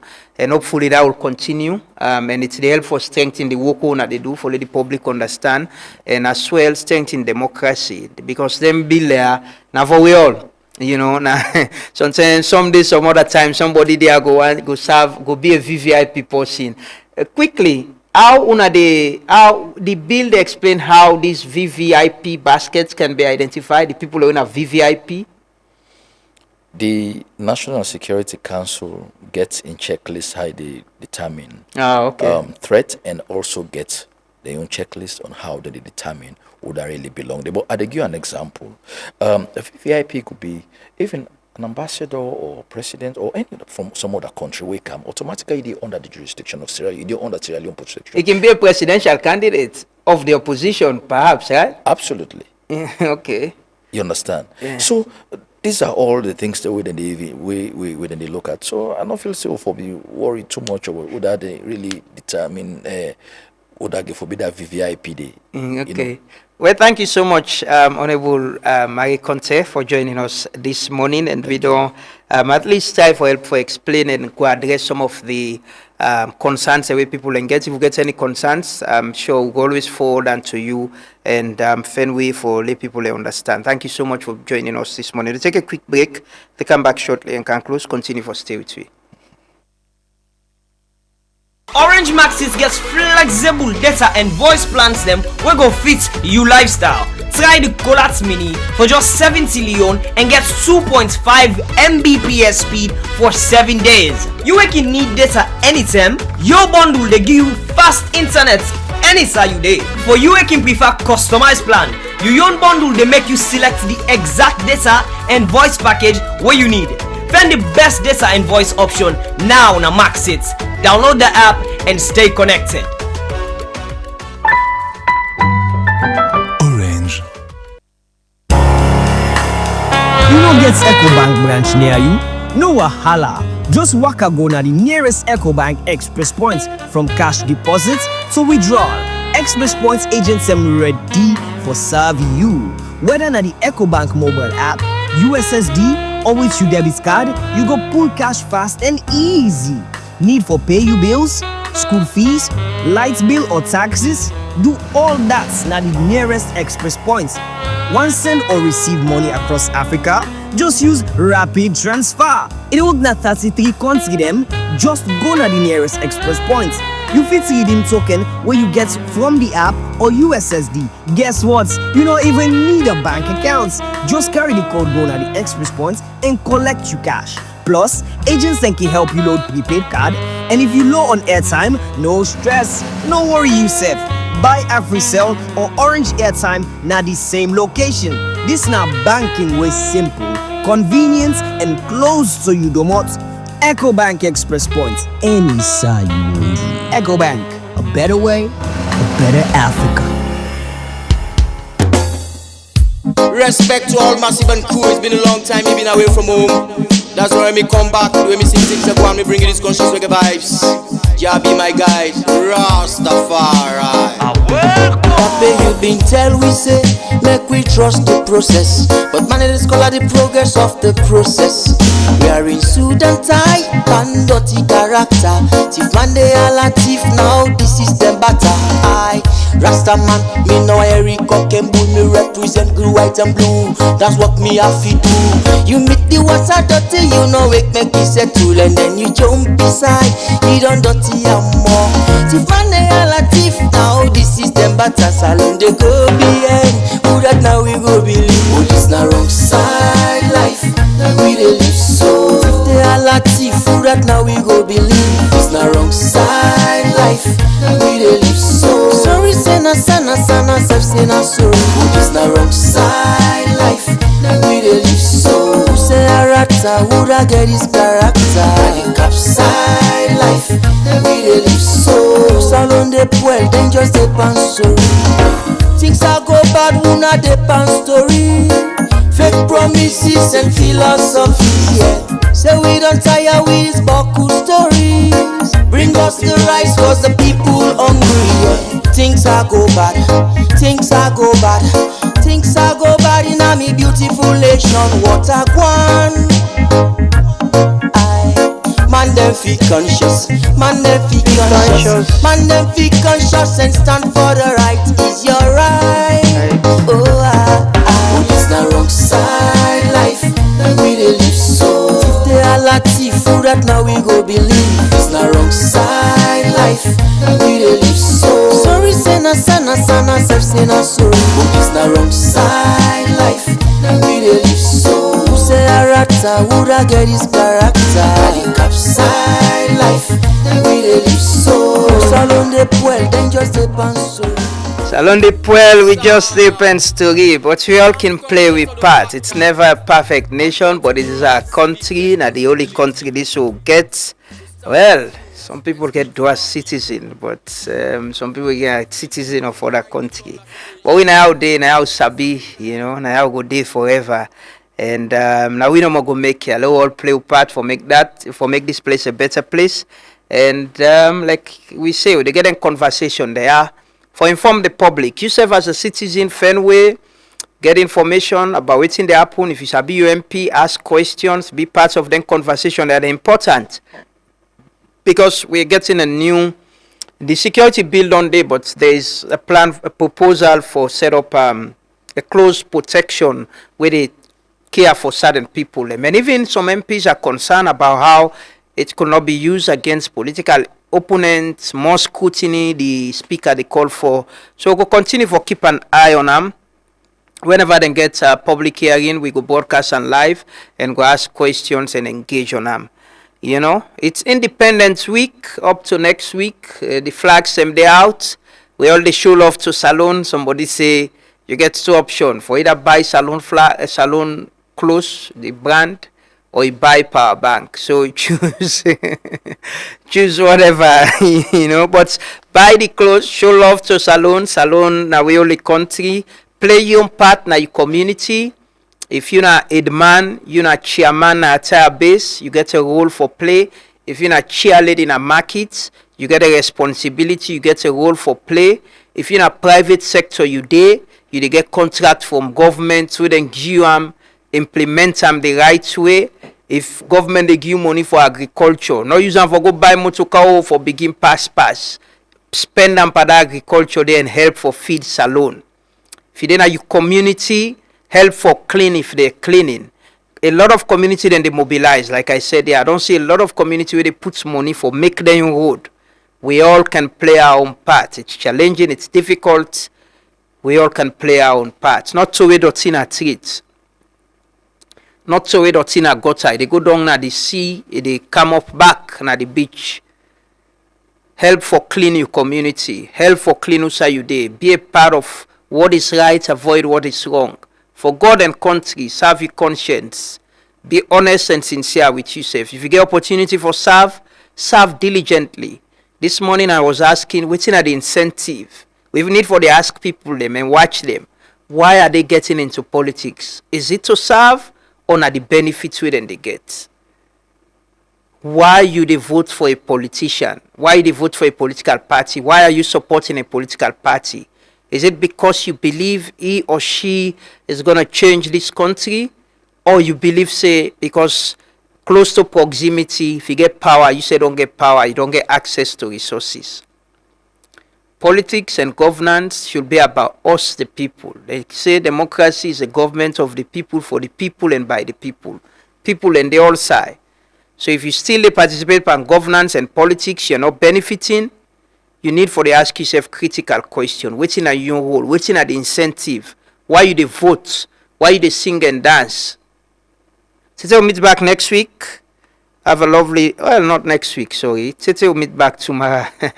Third way on Friday, you know. Man can only Friday come for start the weekend. Yeah, but we still have tomorrow. Tomorrow we'll get Groovy Friday. I'm sure it's gonna be very, very interesting.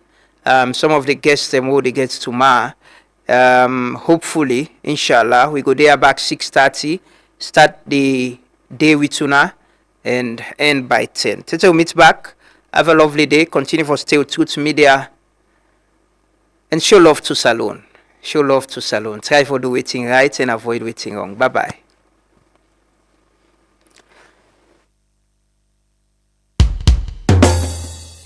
Respect to all Massive and crew. It's been a long time you've been away from home. That's why me come back. When me sing things like one, me bring you these conscious reggae vibes. Jah be my guide, Rastafari. Papa, you been tell we say, make we trust the process. But man, it is called the progress of the process. We are in suit and tie, and dirty character. Thief man, they all a thief now, this is them batter. I, Rasta man, me know Eric Cock and Bull, me represent blue, white and blue. That's what me have to do. You meet the water dirty, you know it make me settle. And then you jump beside, you don't dirty and more. Thief man, they all a thief now, this is them batter. Salon, they go behind, who that now we go